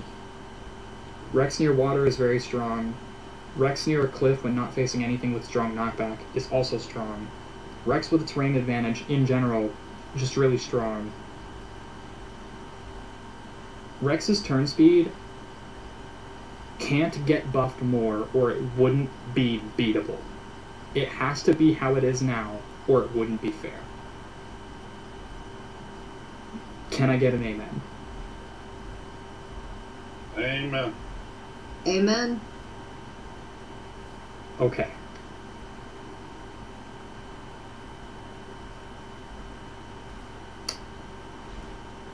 Anyone else with opinions on Rex? No. Just that laughing is terrifying on a Crouching Rex. I should also mention, Rex also has fantastic group viability because of the Tyrant's Presence Hide, being able to nerf the armor values of mid-tiers within 30 meters of it that are not grouped with it. As well as the fact that the Terrible Roar buff that Rex has, which is one of the strongest buffs in the game, plus 25% damage, plus 25% cooldown reduction, is passed to other Tyrannosaurids in its group, which includes Daspletosaurus and Alioramus. It's a very good support playable in the groups that it's able to support. So it's good in groups. It's good in mixed groups. It's good in Rex duos because of Power Couple. I literally can't find anything wrong with this creature.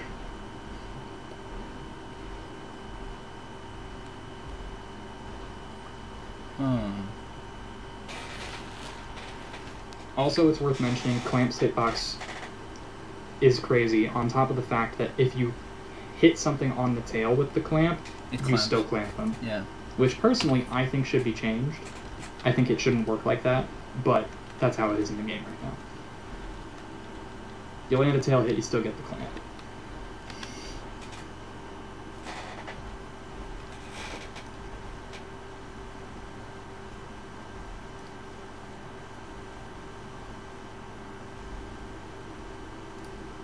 Agnes, the whole bone break immunity after being bone broken is there. Oops. Why is Malcolm in the middle playing randomly? Is there to stop Rex from doing exactly that. Yeah, because then it would actually just be game over. Period. The Path of Titans devs have said this before, they do not like one-shot.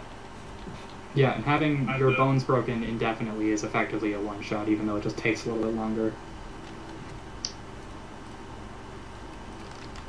Yeah, Rex is terrifying.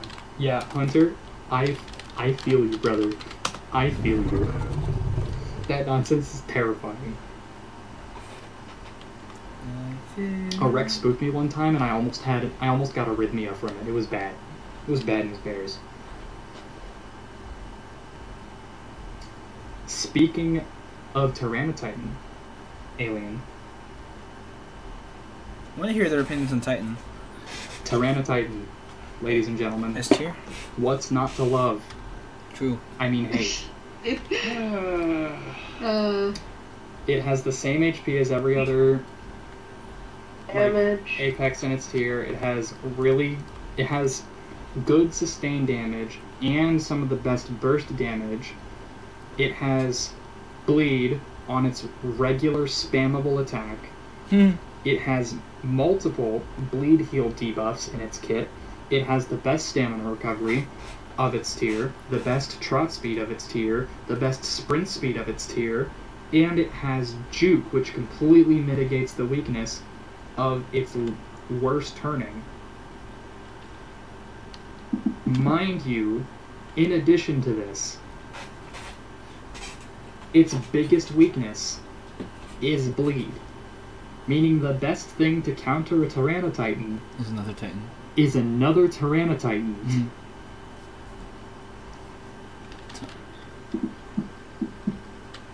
If Rex gets a bone break on it, great. But good luck with that. Good luck catching one. Honestly. Titan suffers from the whole, Tyrannotitan with Feast is currently the only thing in the game that can solo Barsboldia. And Barsboldia is a raid boss of a playable. Bars are insane. Barsboldia is really strong, and Titan is stronger than it. And yes, Skydiver. Let's not forget that it has the same fall resistance as some 2 slaughters and 3 slaughters as an Apex. Life is unfair. Fucking ridiculous playable. Absolutely stupid. And it has a call ability that reduces all incoming damage by 15%. It's not even armor. It's just true damage reduction. There's another call that Titan has that I've actually started running. Is it the one that gives it functional braced legs? Yeah, it only has 30 seconds of cooldown downtime. Wow. And it lasts 2 minutes. Wow. I don't Yeah, know, use That's the Jesus stamina. Christ. Yeah, what are you doing, Alderaan? What are you doing? What is this? What is this power creep bullshit nonsense? Hmm? Oops. Spoon. Ooh. I'm gonna run. Magnus, if 2 spoons? Eo I'm not gonna if- fight 2 spoons, dude. Fuck that. Fuck that. I'm not fighting 2 spoons.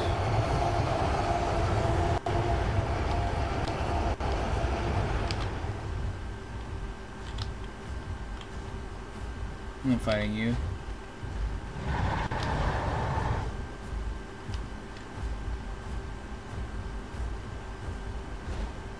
Oh, they're gonna chase me, huh? This might be the death of me. Goodbye.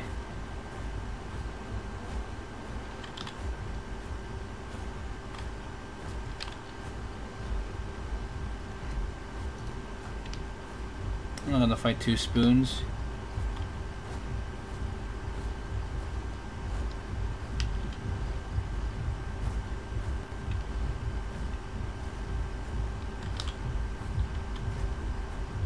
Oh, they're gonna fucking get me.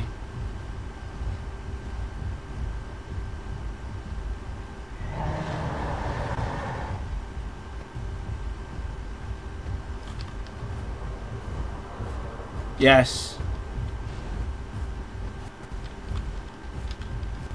Come on, run.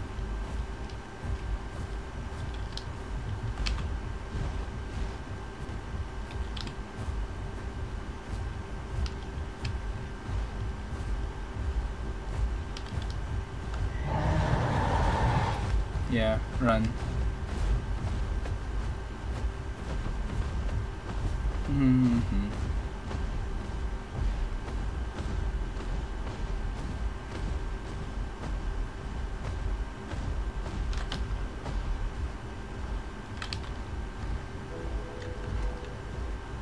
What the heck is this?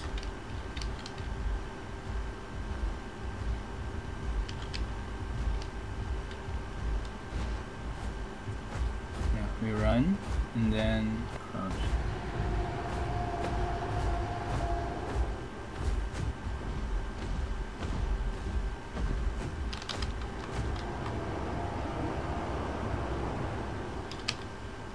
Yep, doesn't see me anymore.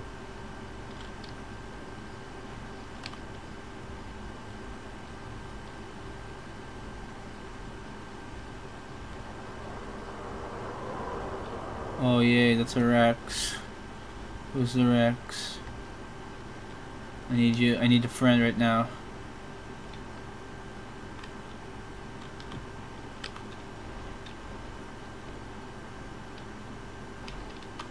I'm not gonna be able to 2v1 that.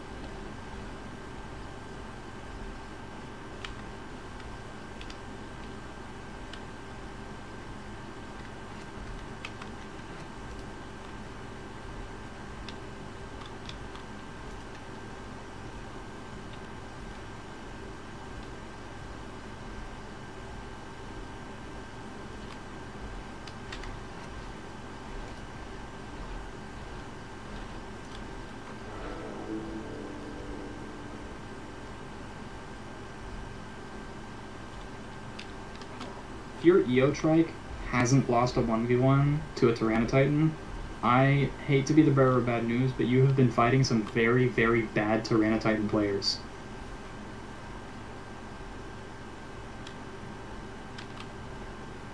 Yeah. To be fair, most Tyranititan players Are really bad. They're all mega Uh, packers. They're all mega packers. They crutch on having overwhelming numbers, and they're not actually good at the game. But Titan itself is a problem. The only reason people don't complain about it more is because people who are really bad at the game play it. That's it. But on paper, it needs a nerf. It's so busted. So unbelievably busted. I did decide to reread some of its attacks. I didn't realize that they lowered the bite damage to 45. Oh, it was a random invite. I thought it used no wonder. to I thought it was someone I It knew. doesn't I matter. just don't The remember. bleed damage on that ignores armor, and every Apex now has that passive armor increase. So if anything, Titan is still winning out on total damage. Yeah. Even if it's not like winning the DPS race, the total damage per bite is still superior, I would argue.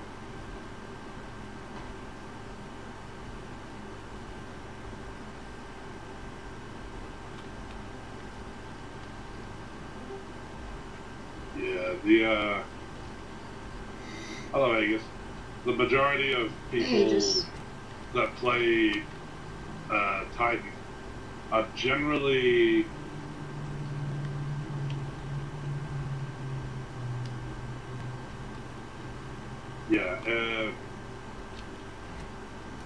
the most big mega packs. Yeah, Lulu, most Bone big Snap mega is packs- just that strong. That's just a tribute to Rex being ridiculous. Titan can't face tank Rex, which is good, but if it can avoid having to do that, there's a reason that most big mega packs or anything like that mostly has Titans and maybe a few Rex added in.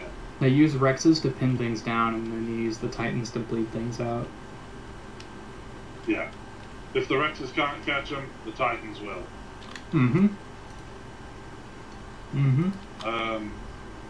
I also Titan think it's also has Oops, I so hear many something. abilities that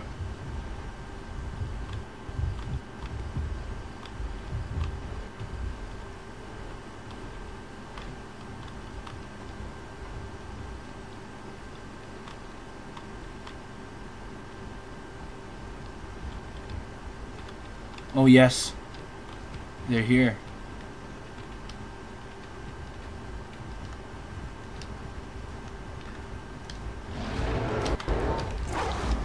Oh fuck! I missed.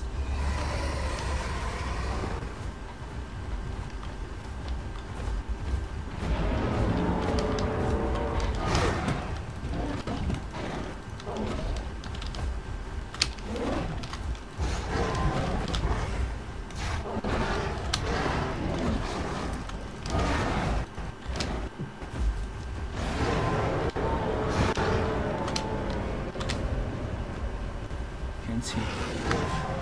Yes, there you go.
to help with health There you go. recovery. I think it's also really cringe that all of Titan's abilities are selfish.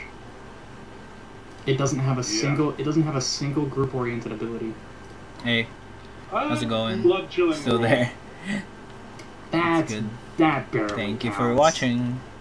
Reduces Thank you for bleed staying up. heal for all ungrouped creatures within 50 meters by That 35. barely counts. Barely. Happy Little Panic, welcome to the chat. What dino are we talking about right now? We are currently talking about Tyranititan. And for context, we are rating each playable based on its viability, both in solo and group play. And this tier up here, SS tier, is You don't want your playable to be there. it's called Super Stupid tier, or Super Strong tier.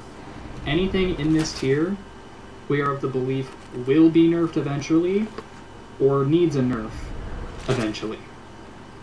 Could you?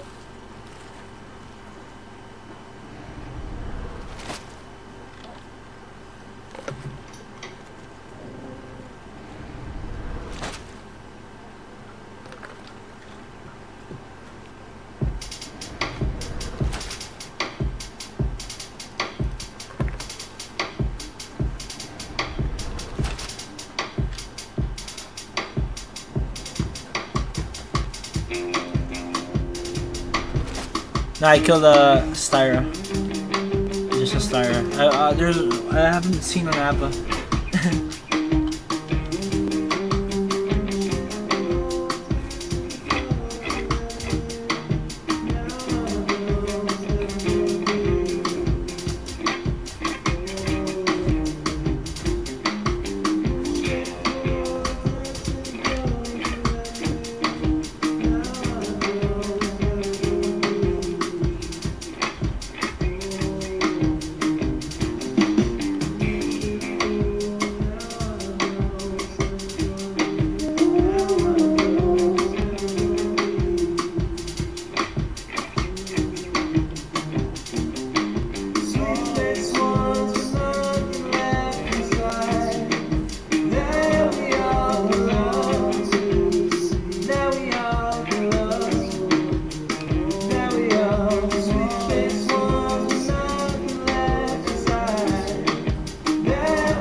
We'll restart.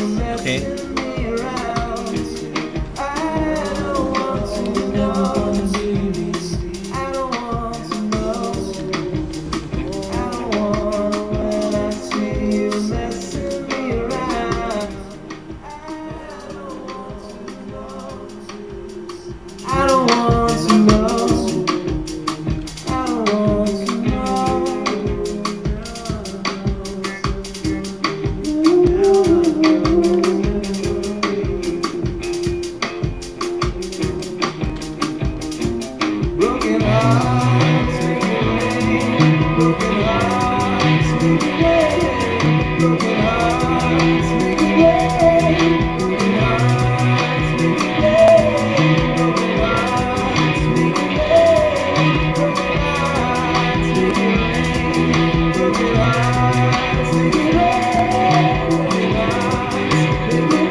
No need to be sorry that nobody else is watching.